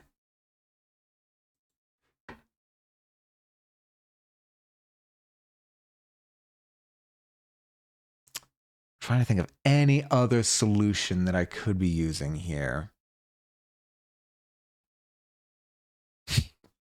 I could capture my PC output and feed it back into OBS. No, I don't think that would be very effective. All right, with an ad coming in 3 seconds. Everyone duck and cover. Or so they say, so they tell me.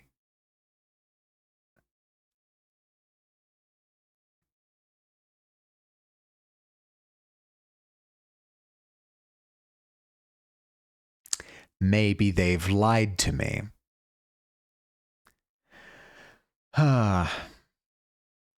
It's interesting because this is not the only time that I've had problems with Clip Studio Paint. Clip Studio Paint, well, now think about it. Have to get going. Thank you for the stream. Wish me luck.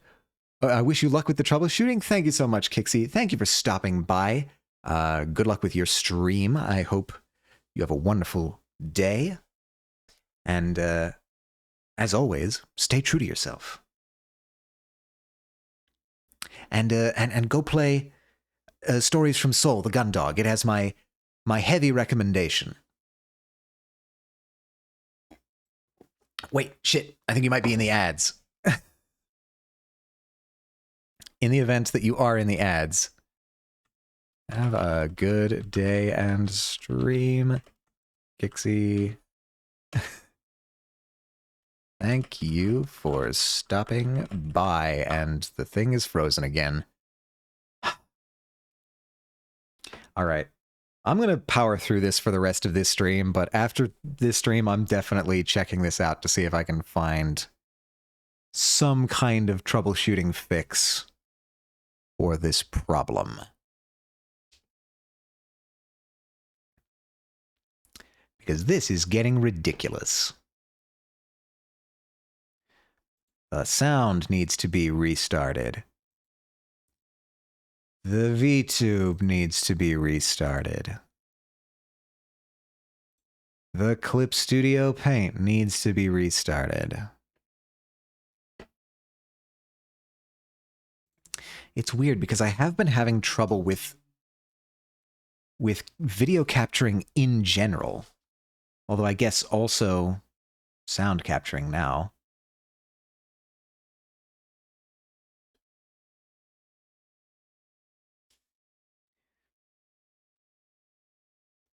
I mean, I don't want to get too precious about the outline of this mountain.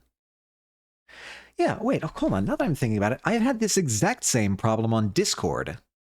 I wonder if it's not an OBS thing. I wonder if it's just a macOS thing. Like, I wonder if video capturing has gotten borked somewhere along the line. Did I do an update recently? When was the last time I did a system update?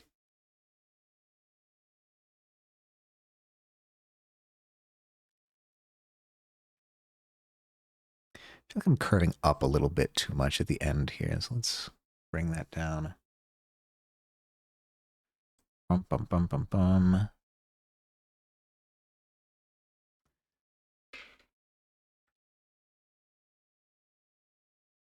Bum, bum, bum, bum, bum.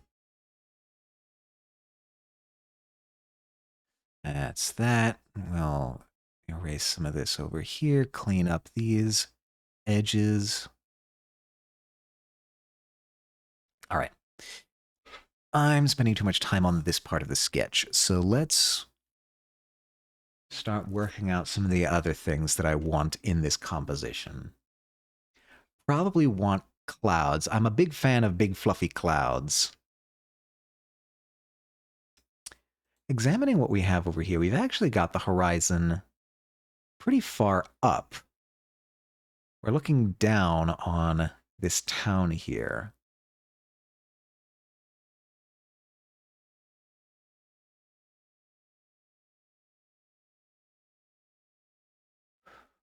Do I want to try painting a town? That feels like another big thing.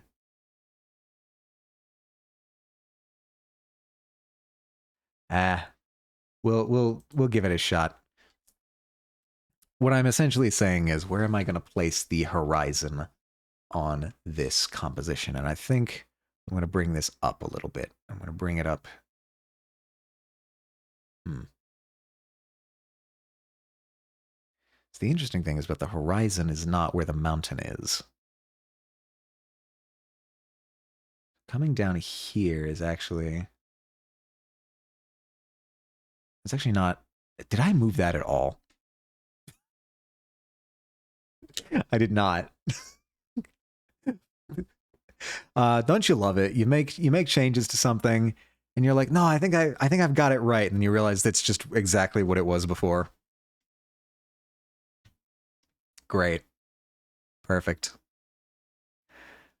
All part of the game. In any case, let's see. I want to have some big fluffy clouds. I like big fluffy clouds. I still haven't totally settled on a way to paint them that I like. So let's just sort of work out roughly the shapes that I want here. Being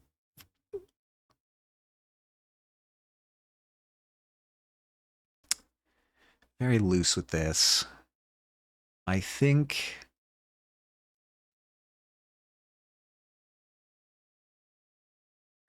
if I bring this down too much, it's going to start interfering with the shape of the mountain, and I don't want that. So maybe this kind of tucks in. Yeah. Yeah. I like that.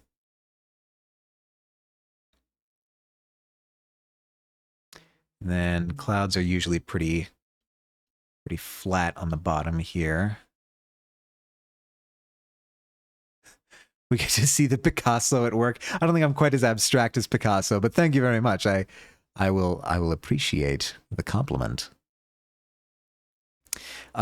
You may get to see it if OBS cooperates, which it doesn't usually. We are having problems with video and audio capture on OBS. It will occasionally just cut out and leave my things frozen.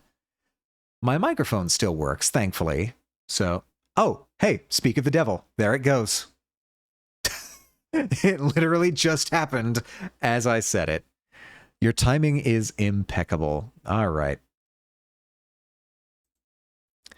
Maybe I'll just leave my VTube frozen. Maybe that's just what I do. All right, you're good.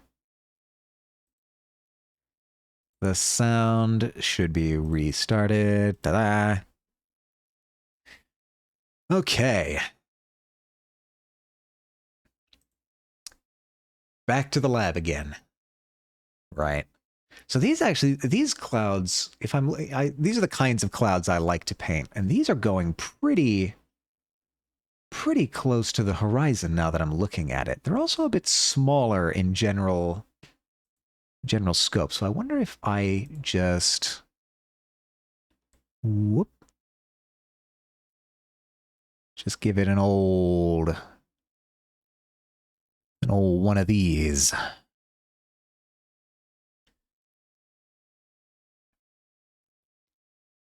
And then you kind of come back around here. Who knows? I feel like this should even be lower to the horizon. I'm probably going to fade this out. I'm going to make this a little bit misty in the back here. Just so that I don't have to worry about how exactly I'm dealing with the bottom of the clouds. Just so I don't have to think about it. Okay, so now we'll start working on some of the inner structure here. Maybe you'll go kind of around like that. That kind of looks okay. Maybe I'll bring another one up around here.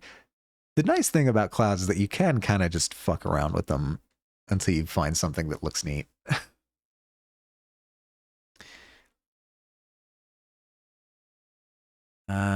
And I forget which orientation I had this canvas originally. So we're going to presume it was this one. And maybe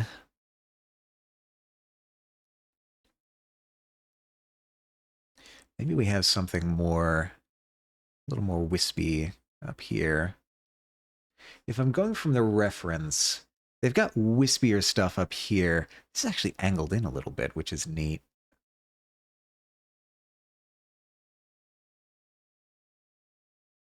Yeah, I might do that actually. Instead, I'll save the, I guess I'll call them foreground clouds for later. This cloud is, actually I'm gonna erase some of these lines at the bottom because I'm not gonna be using them, excuse me. Well, maybe still implying some mist there. Again, all we're doing here is just sort of blocking out where we want things to be going and the rough shape of them. Right? My reference kind of has these clouds back here being blocked by foreground clouds that kind of come in like this. I'm going to draw those in later, but the more complicated and interesting shape may be over here. I want to go for kind of like the sort of hammer-shaped clouds. Like in the reference, you can see this goes up a ways here. I want to see if I can get kind of like a hammer shape at the top of this, because I think that always implies a great deal of scale.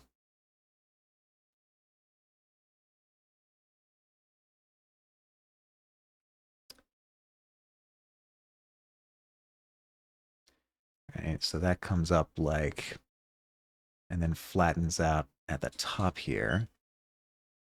And I might even need to go a little bit more diagonal so that I can come in maybe rounder.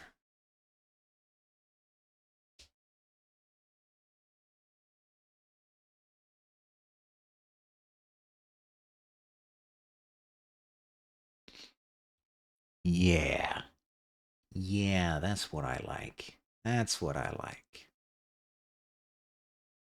That should maybe be more so. And we'll start adding some, maybe this comes more, you might be a little too close on that side. All right, double checking the recording. Okay, we're good. Not something I expected to have to do, but we make do.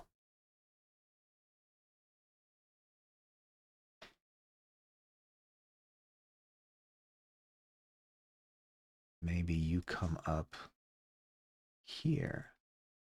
Make it a little more round and fluffy, like a teddy bear.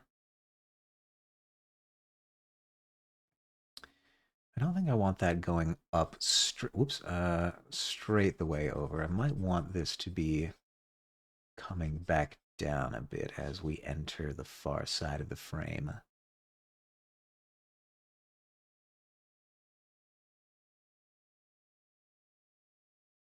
Okay.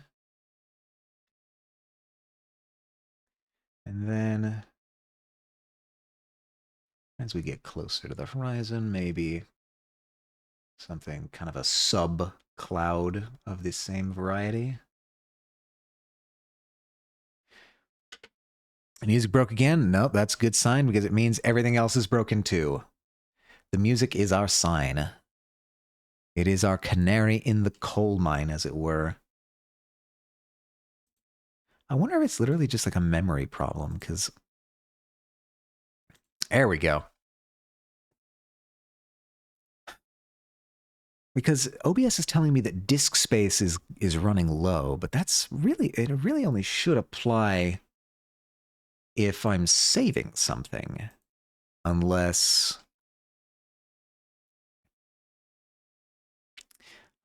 that also affects RAM? Not a reference I thought I'd hear. Wait, which one? Oh, hello, A12. Hello, hello. Atomic Araz. Yes, we're doing some painting. How are you doing today? How is the world treating you? Right now, what I'm really doing is struggling with OBS when I should be painting. I want to break this up. I don't like that shape. Get it out of here. Okay, that's subtle enough. I can live with that. Good, just had lunch. Ah, what can I ask? Did you have lunch? What the fuck was that sentence? Can I ask what you had for lunch?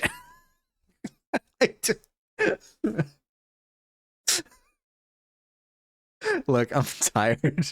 I'm tired, man. I've been wrestling with OBS all stream. The game we played was great. I love Stories from Seoul. Oh, the canary in the coal mine. I see. Yes, yes. This is a... I don't know. I always felt that was a pretty common phrase. I'd heard that a ton growing up. I don't know. Maybe it's fallen out of favor. Tea, scones, and a salad? That is a delightful sounding lunch. I've got to be real. I'm trying to think if I've ever had scones. I'm trying to think if I know what a scone is now that I think about it. Atomica having issues too, it seems. Yeah, it's spread. Oh, yep. It I'm too plugged into my computer. It's delicious AF. It's a British thing. I think it's definitely British. I'm just trying to remember what it is. Scone, scone, scone. I'm Googling it. Scone. Okay, the first thing they showed me looks like a pizza, so I don't think I trust the image on this one. Wikipedia, thank you. Heard it a lot too, but you don't hear it much anymore. Maybe it's just fallen out of fashion. A scone is a traditional British and Irish, that's unusual, baked good, popular in the United Kingdom, Ireland, Canada, Australia, and New Zealand. In the US, scones are a different baked product from the rest of the world, usually sweeter, triangular in shape, and served on their own. Okay, interesting. So which of those did you have?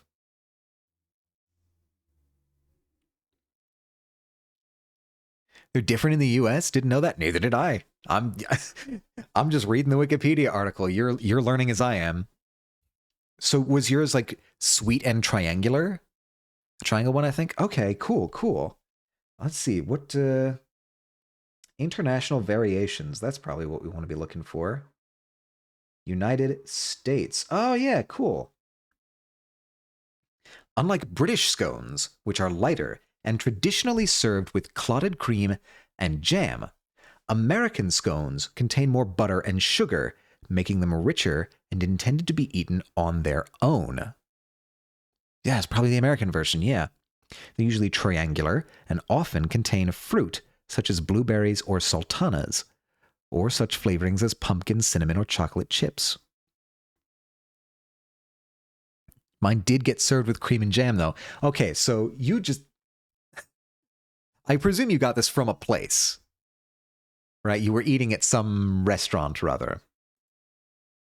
And there goes the music. So I maybe it's like they are trying to be British themed, but not actually offend American sensibilities. I could see that happening.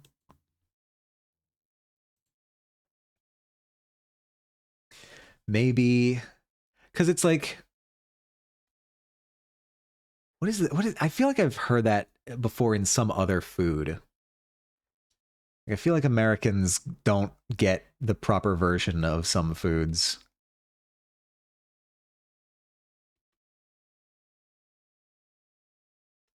Maybe I'll bring you here and get rid of this.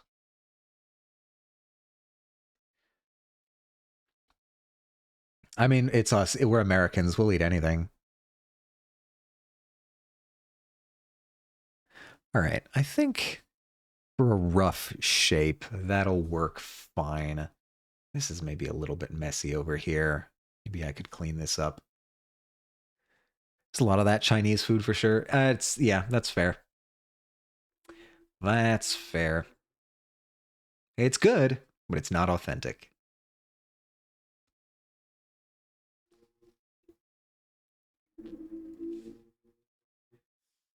I feel like maybe I want to scoot you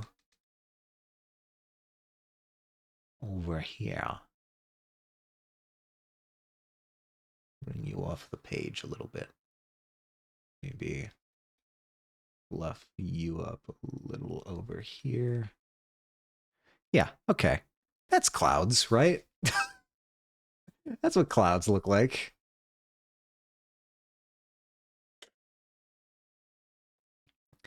Asian dishes getting changed a lot to suit American taste buds. Yeah, I'm trying to think of other examples.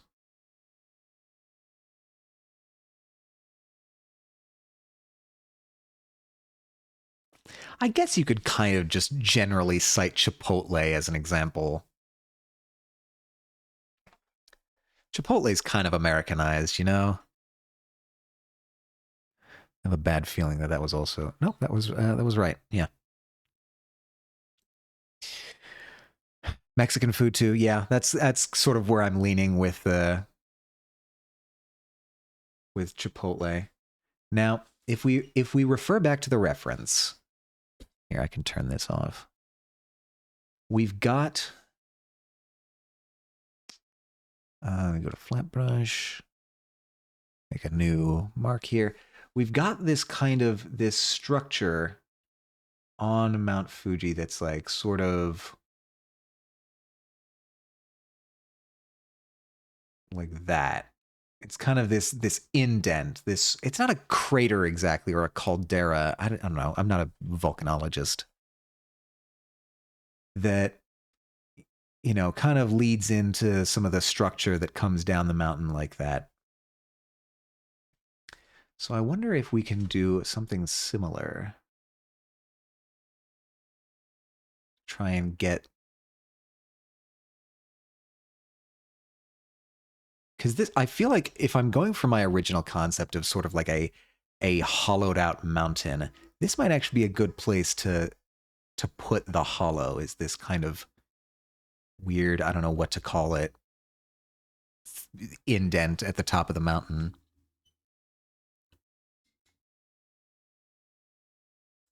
Maybe that'll work, right? This is on a completely different layer. I should move this and be responsible. No, not there. I want cut and paste, and then I'll move you back down to the mountain layer and merge with the layer below. So that, now all of this should be on the mountain layer, and this should be on the clouds layer. And while I'm at it, save myself trouble later, mountain sketch, I'll label my layers as I go. Cloud sketch. Look at me, I'm being responsible.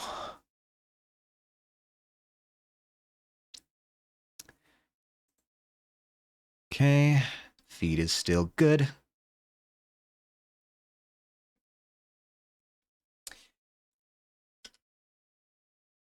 It's also like circling back to the food thing for a second. I feel like it's a common thing for our fast food to just be worse than other countries. Which is weird considering like America's kind of like, to my understanding at least, where a lot of fast food comes from. But like you'll go to I've never been to another country, but I've heard reports from people who have been to other countries that their McDonald's are just better. Like McDonald's here is it's kind of a crapshoot whether you're going to get a good McDonald's or not. But my sister went on her honeymoon to Japan, and they had it on their itinerary to try a Japanese McDonald's. Yeah, exactly. Japanese McDonald's slaps. And I have to wonder. Do we just not know what good food tastes like over here? Have we been swimming around in crap junk food for so long that we don't even remember what good food is supposed to taste like? Quality of food in America is crap. It is. It's true. Give me that pencil again. Can confirm, had an American visit Sweden before and said the McDonald's was way better. I think we just have crappy food. Like, I don't even think it's necessarily that, Japan or Sweden or Australia just like have better McDonald's. I think they just have better food. I think America just has bad food. Now granted, I'm talking about like chains here, right? You can get really good food at like local places. All of our food is preservatives and chemicals, so yeah, probably. Yeah, I also think, okay.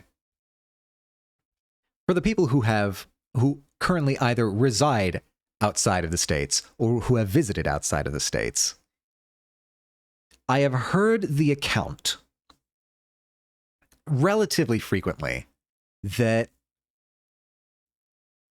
when people come to America, I'm refreshing. When people come to America, one of the first thing they notice is that our food is sweeter, just kind of generally across the board. And I'm wondering if that's part of it. I assume higher quality standards. Yeah, this is also true. Just sort of generally, we don't have as strict food laws here in the States. I know Sweden is strict with how food is made and what's in it. Yeah. It's true, America loads up on the sugar and other sweeteners. Yeah, like I remember remarking upon, maybe I've said this on stream before, I probably have, but it bears repeating. There's sugar in Doritos. Why? Why is there sugar in Doritos? That doesn't make any sense. I was supposed to be painting, but I'm on this now. There's sugar in Doritos. You can like just pick any packaged or processed food that's made here in the States and run through the ingredients.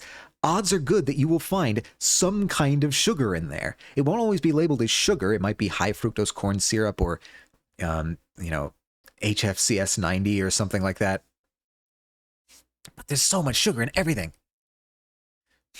For me, the fast food in the US was like 100% saltier. At first I was like, yum. I always get I always like to eat salt otherwise, but then after a few more bites, I'm like, this is really salty. The side eye, I really like that emote, Baw, first of all. Yeah, like there's sugar in the seasonings on the shelf at stores. Yeah, also bread. This is another good point. Why is there sugar in bread? It's bizarre to just pick up something that, by all accounts, is a type of food that shouldn't have sugar in it, and read the ingredients list and find sugar. You know what? Matter of fact, hold on. I'm going to run over to my pantry real quick. I'm going to find something.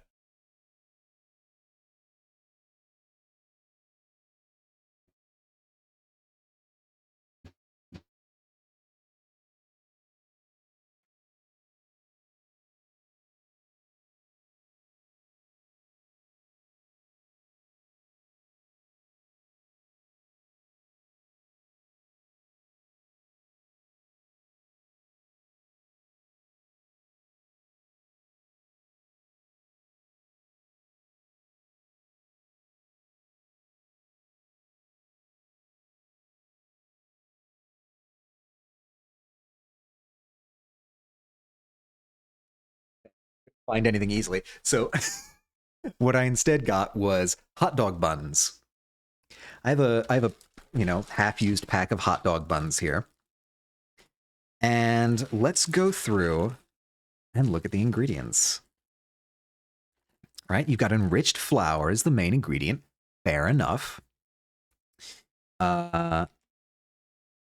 Water, sugar. It's like the third ingredient. It's a hot dog bun. It's a regular, plain hot dog bun. What are we doing, folks? What are we doing out here? Because it ain't right. It's not working. Oh God, enriched. It is too rich for my blood. Oh, and the sodas are sweeter, but personally I like that because I do like a bit of a sugary fella. I mean, like, I'm fine with sugar being in things that are supposed to be sugary. Like desserts. Like, those are going to have sugar in them. Fine. You can definitely still go overboard on desserts. In No Mistake, but it's you, the way that we just put sugar in everything. Enriched bread is another rabbit hole. I'm sure it's another whole thing. Oh.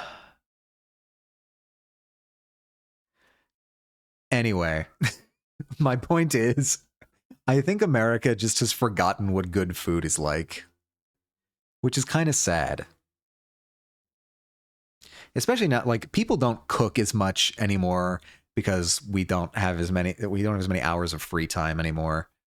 Um, Sprinkle a little bit of sugar and salt on everything. All right. I think I don't know about everything. Salt is versatile. You can put salt on pretty much anything and have it taste better. In moderation, of course. You can definitely go overboard on salt. But that's more I feel like, putting too much salt on something is way more noticeable than putting too much sugar on it. Although, of course, that's me speaking as an American who's got sugar in everything. So maybe I'm not the person to talk about this. Looking back at the reference real quick. There's like these foreground clouds that kind of take up this upper corner and come in at an angle.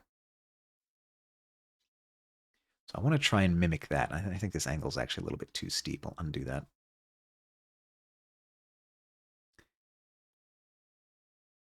There's also fewer local places as, things have gotten more expensive. The, sort of local haunts are a lot harder to keep in business. and there's just fewer of them.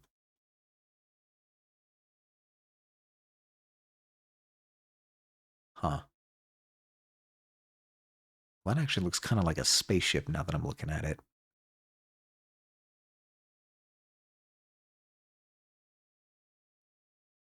Hmm.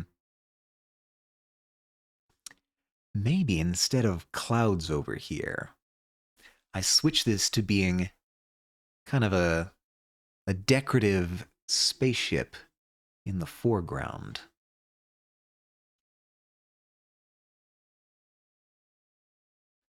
Mother of Christ, I just redrew. I accidentally just recreated the outline of another concept art I did with this ship. I actually just redrew a ship that I did that unconsciously. All right, that's what we're going to do. We're going to place one of these as sort of a foreground element here. I'll keep this sort of loose in the foreground.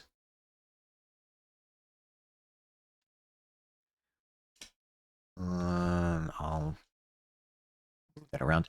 I feel like y'all's too much salt is more than I would consider too much salt, though, because no one else pointed out the saltiness of the fast food. So I think it may be one of those things. If you're growing up, it's normal amounts. I have to imagine our sense of calibration is just sort of out of whack across the board. All right, it can't just be sugar, right?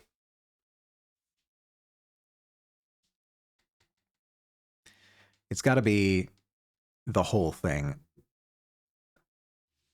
I don't know. Maybe I'll make that a ship. Maybe I'll make that a cloud. I'll make that decision later. I'm still sketching. But yeah, I definitely think that it's got to be like a growing up in a certain environment type deal, right? Because you're right. I don't notice how salty things are.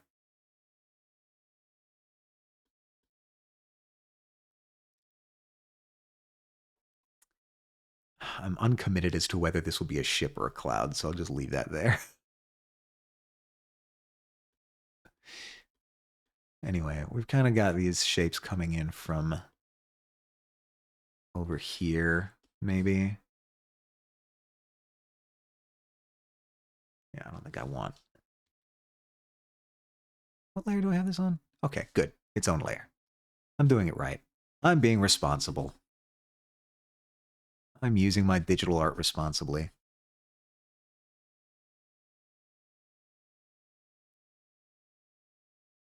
Kind of bring these guys over here, maybe more. I'll leave these shapes quite blocky, just so I can get the general outline of where I want these to be. Hmm.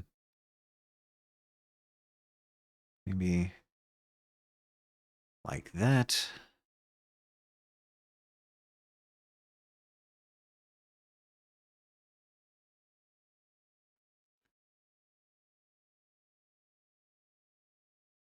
Right, and that'll cover that. Maybe. Maybe that'll work. We'll see. We'll keep this as a reserve section of shapes.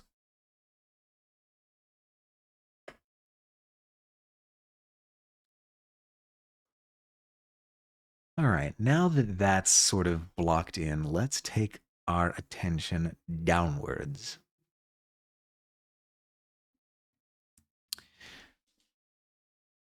Going back to the reference. Back to flat brush for marking this up.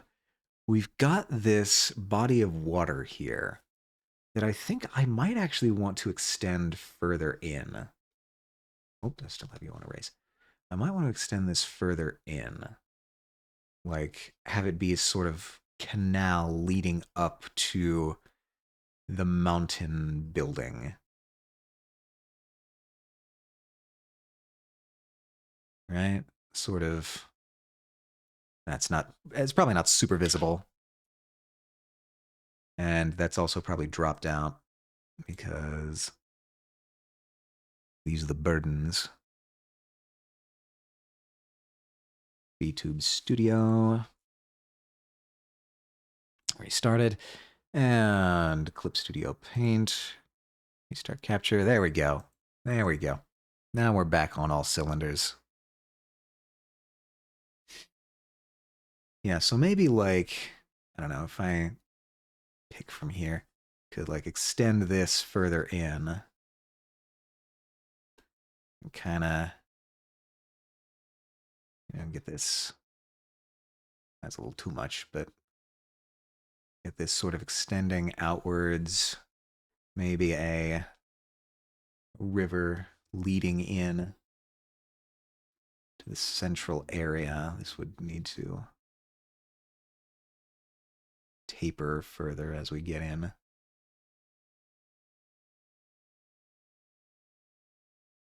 And then maybe come back out this way. Something kind of like that.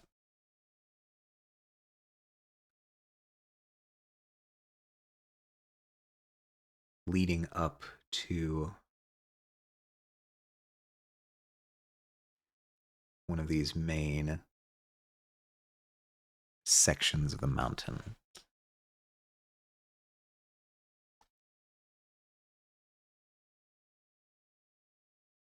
Do I like the idea of that?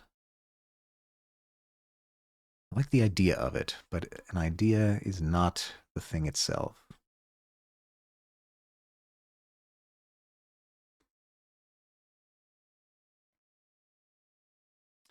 Maybe I'll temper this with having some extra land over here. Right, have this sort of come in like so.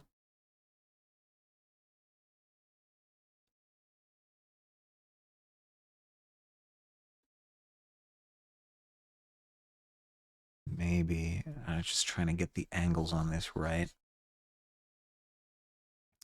Come into about a third of the distance in the portrait, or in the landscape. Right, that's roughly a third. Maybe I'll come in a little bit here, add some intrigue there. It could work. It could work. All right. Let's make a new layer so that we can sketch out the river. Maybe I'll start inwards.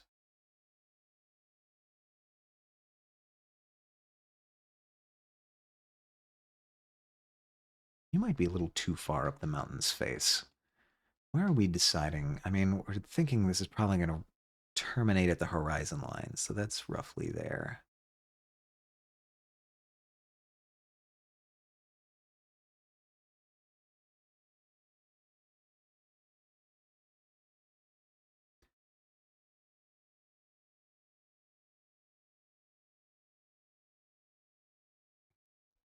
And you're going to be coming roughly out until there.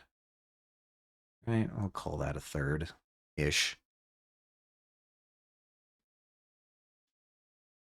Maybe extend out a ways here like this. Give some maybe inward and outward flow. We don't want it to just sort of be one big body of water. We want it to have sort of an interesting shape to it.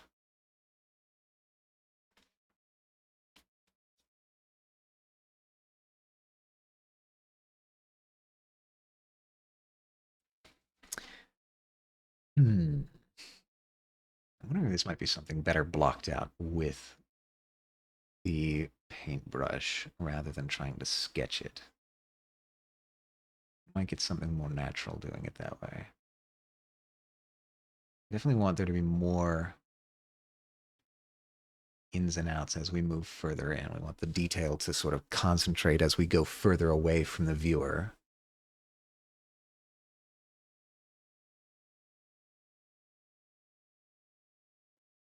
That's kind of, I don't know if this would qualify as a river or more of a bay.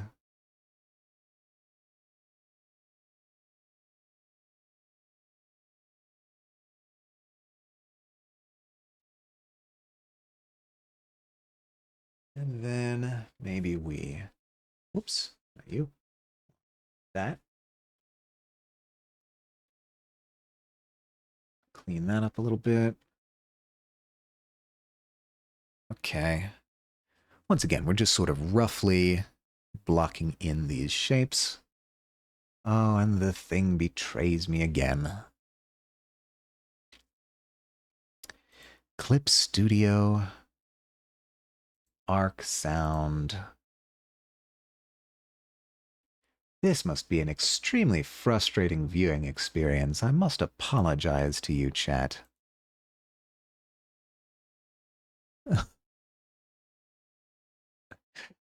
The clouds. The clouds. I don't know what I'm doing with the clouds yet. The foreground clouds, these things in the sort of upper right-hand corner. I don't know what I'm doing with these yet. But the clouds in the background, I think, are pretty set in stone.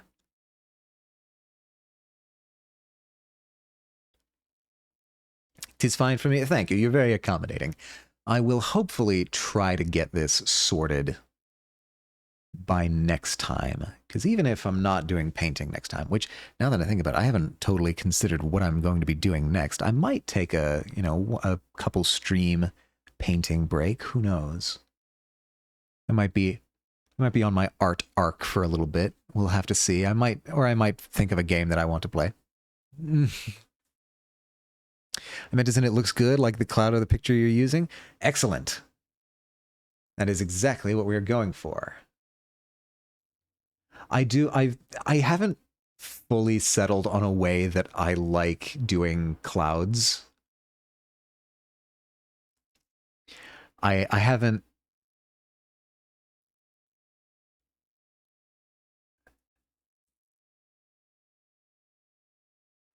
figured out a method that quite clicks with me yet. So in this reference,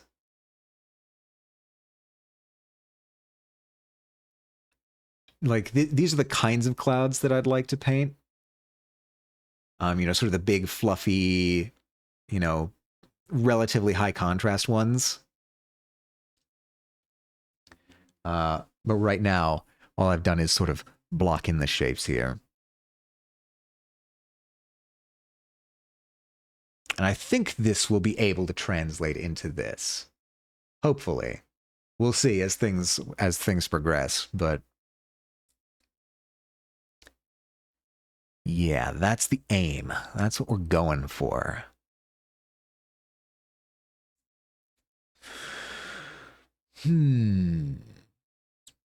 All right. I think, with this, your sky renderings are usually cracked. Oh, thank you so much, Baw. I really appreciate it. I'm not attempting something quite as complex as what I've been painting previously.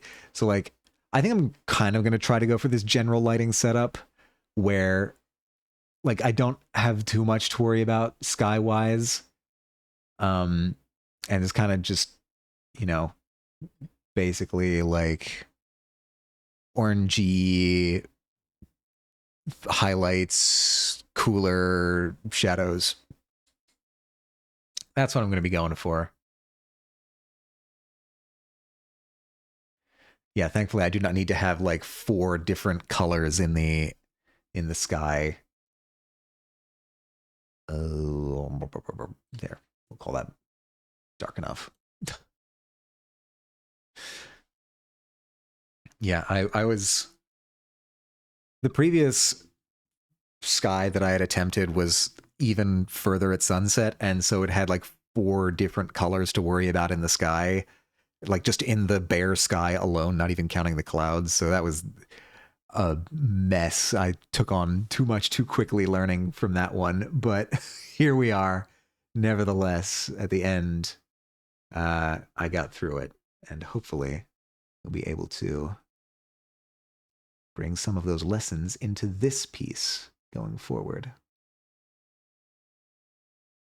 All right, I think for a block in. I think this works, just to get the geometry somewhat off the ground. Now the question is, what are we doing with the rest of the foreground? Oh, I should be, once again, responsible. Label river sketch. Look how responsible I'm being, chat. Not only am I separating all of my sketch layers, I'm naming my sketch layers as we go. Oh. Restarting that. Restarting that. I feel like it gets faster as it goes. I don't know why it's conking out on me. Restart capture. Okay, we should be good. Music out. Yeah. Thank you. We should be okay.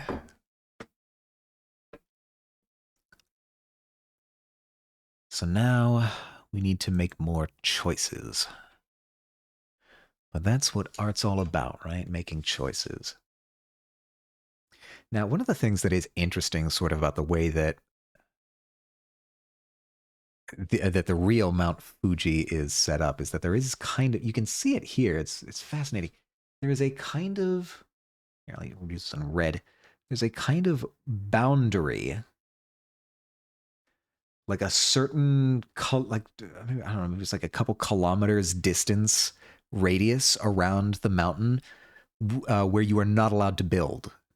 This whole area in the immediate foothills of the mountain are kind of off limits for construction in most cases, which is good both from an environmentalist standpoint, but also because it means that I don't have to draw buildings all the way into the distance. I can pick a radius here and just sort of, oops, that's still red. I can just sort of pick a radius here and say, all right, anything within this area,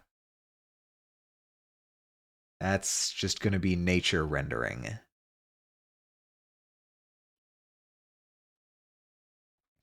If I want to keep that, see, this is the question, is that this is going to be a very sort of, this is going to be a sci-fi painting eventually. Right now, it's just sort of general landscape, but we're going to have like some pretty advanced civilization living here, and it's an open question how much they would respect the natural environment. It's already going to be kind of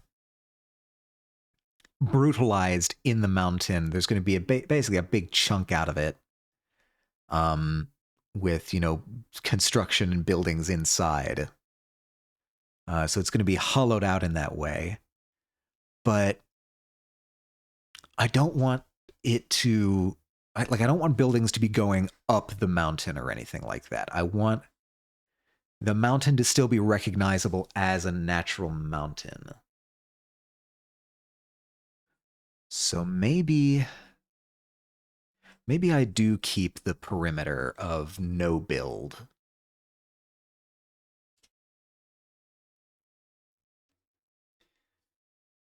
Maybe that would still be fine. I don't know why I refrained from drawing over this. That's on a separate layer because I did the good thing and did what you're supposed to do. So maybe this... Or maybe what's more, maybe I turn this radius from an informal one into a formal one. Maybe I make like a wall. Maybe this becomes a wall.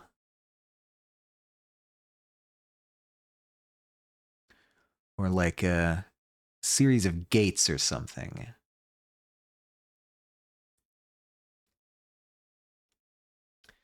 A kind of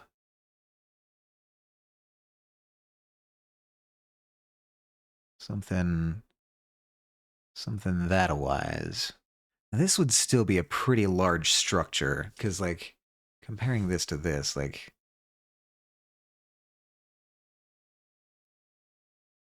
matter of fact, it's so large that you don't even come around the horizon. That's not even a thing that you do. You are more or less horizontal now that I'm looking at it.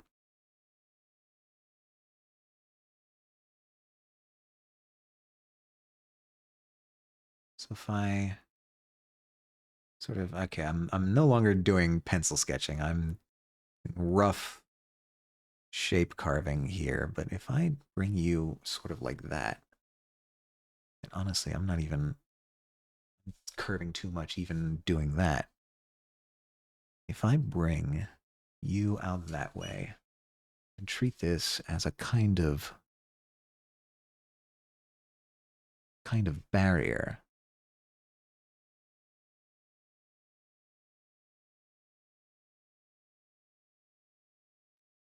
I could get away with doing this a lot more detailed because I could say that it's closer,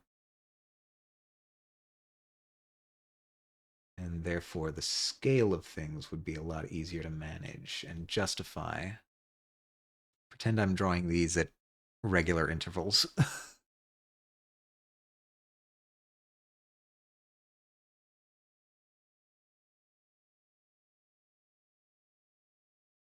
I'm not even close to doing this at regular intervals, am I? Let's be a little more cautious with this.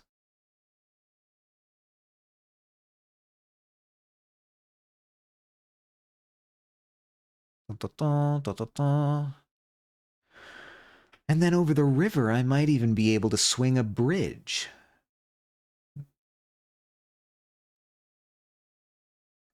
Something maybe of this variety. And then maybe over top.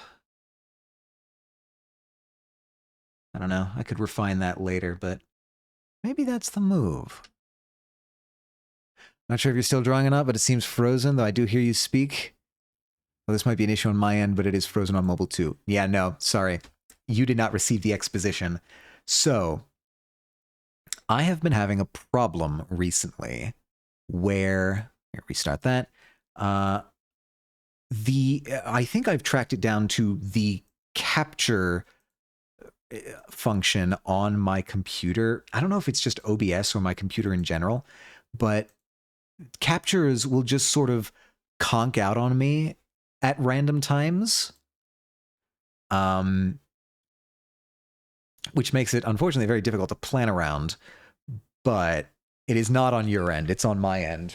I need to just go in and like refresh the capture periodically in OBS, which is annoying. But it is not you. It is not a problem with your stream. It is not a problem with your connection. Oh, we have an ad coming in 3 minutes, everybody. Brace yourselves. Do what you have to do to take care of yourselves for that. Yeah. Okay. I can definitely work on refining this at some point. And I wonder if there's a way to fix that without needing to refresh the capture every now and then. I have to hope so, because it's getting very troublesome. I'm going to check if there's updates on my computer side. Like, not just the OBS side. It might be a computer thing. And hopefully that'll be some form of resolution. If not, I might need to start looking at tech support forums, which wouldn't be the worst thing either. Something, because I'm starting to put together pieces. Oh my god, it did it again. It's definitely getting faster, is the thing. That's what's... It's inconsistent, but it feels like it's getting faster. What was I saying? Yeah, I've noticed... holding my thumbs, as we say in Swedish. I forgot what it's called in English. Probably crossing your fingers. We have a similar good luck wish gesture, which is crossing your fingers. Though, funny enough, also used for lying, but I don't know exactly how that wire got mixed up. Yeah. Yeah, it's a problem that I've been experiencing not just on OBS. I'm experiencing it on Discord as well, which makes me think it might be more of a system-wide thing. Cross my fingers for you in the good way. Thank you very much. I appreciate it. I'll take all the luck that I can get. With that said, though, I think we're probably at a good stopping point. I think we have made pretty good progress on blocking in this portrait.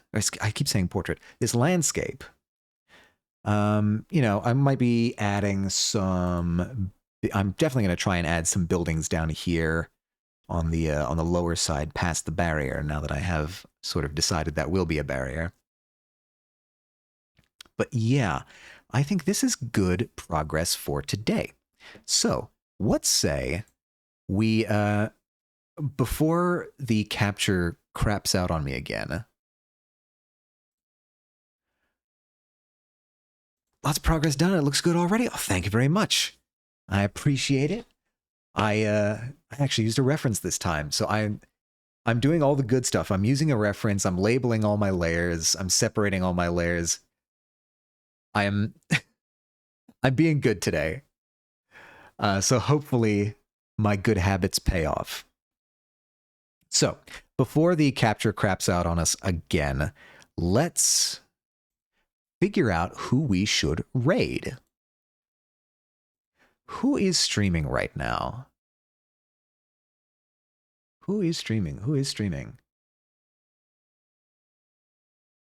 Of course, I always open it to you, the audience, as well. If you have anyone you'd like us to raid, unfortunately, I'm not going to be able to stay very long in the raid because I am meeting my parents pretty much immediately after stream ends. They came into town for a visit. We're going to probably meet up, have some dinner,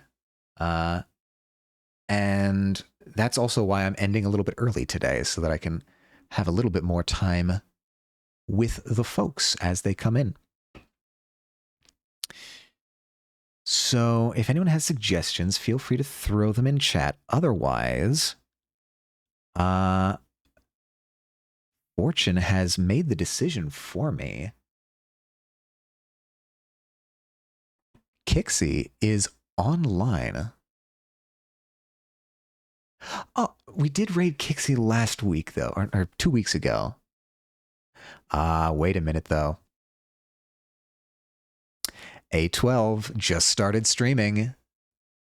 I think that makes the decision easy.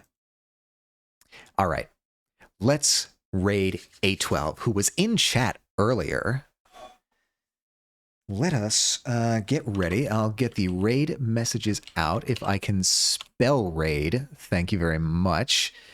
There we go. Snooze that ad as well.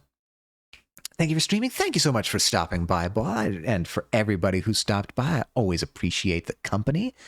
Have a good one. I'm going to go pass out now. Yes, have a good rest, Lordling. I will get the actual raid started. A12, and make sure that I'm getting the capitalization right. All caps flames. That should be started. Boom. All right. Thank you all so much for stopping by for a really fantastic conclusion to Stories from Soul the Gun Dog, and for the beginning of this this new painting piece. I think I'll probably be continuing this next week. Unless some other grand idea strikes me, I may just continue the work on this particular painting. Maybe we can get through the process of painting an entire landscape together here on stream. That would be a nice thing to do. Maybe I'll do that. In any case, I hope to see you next week when I'm going to be streaming again at 1 p.m. EST Saturdays. Oh, I got that again. The audio cut out for me. All right, I'll make this quick. I hope to see you all there. If not, I hope you have a wonderful rest of your day, a wonderful rest of your week. And as always, everyone, stay true to yourselves.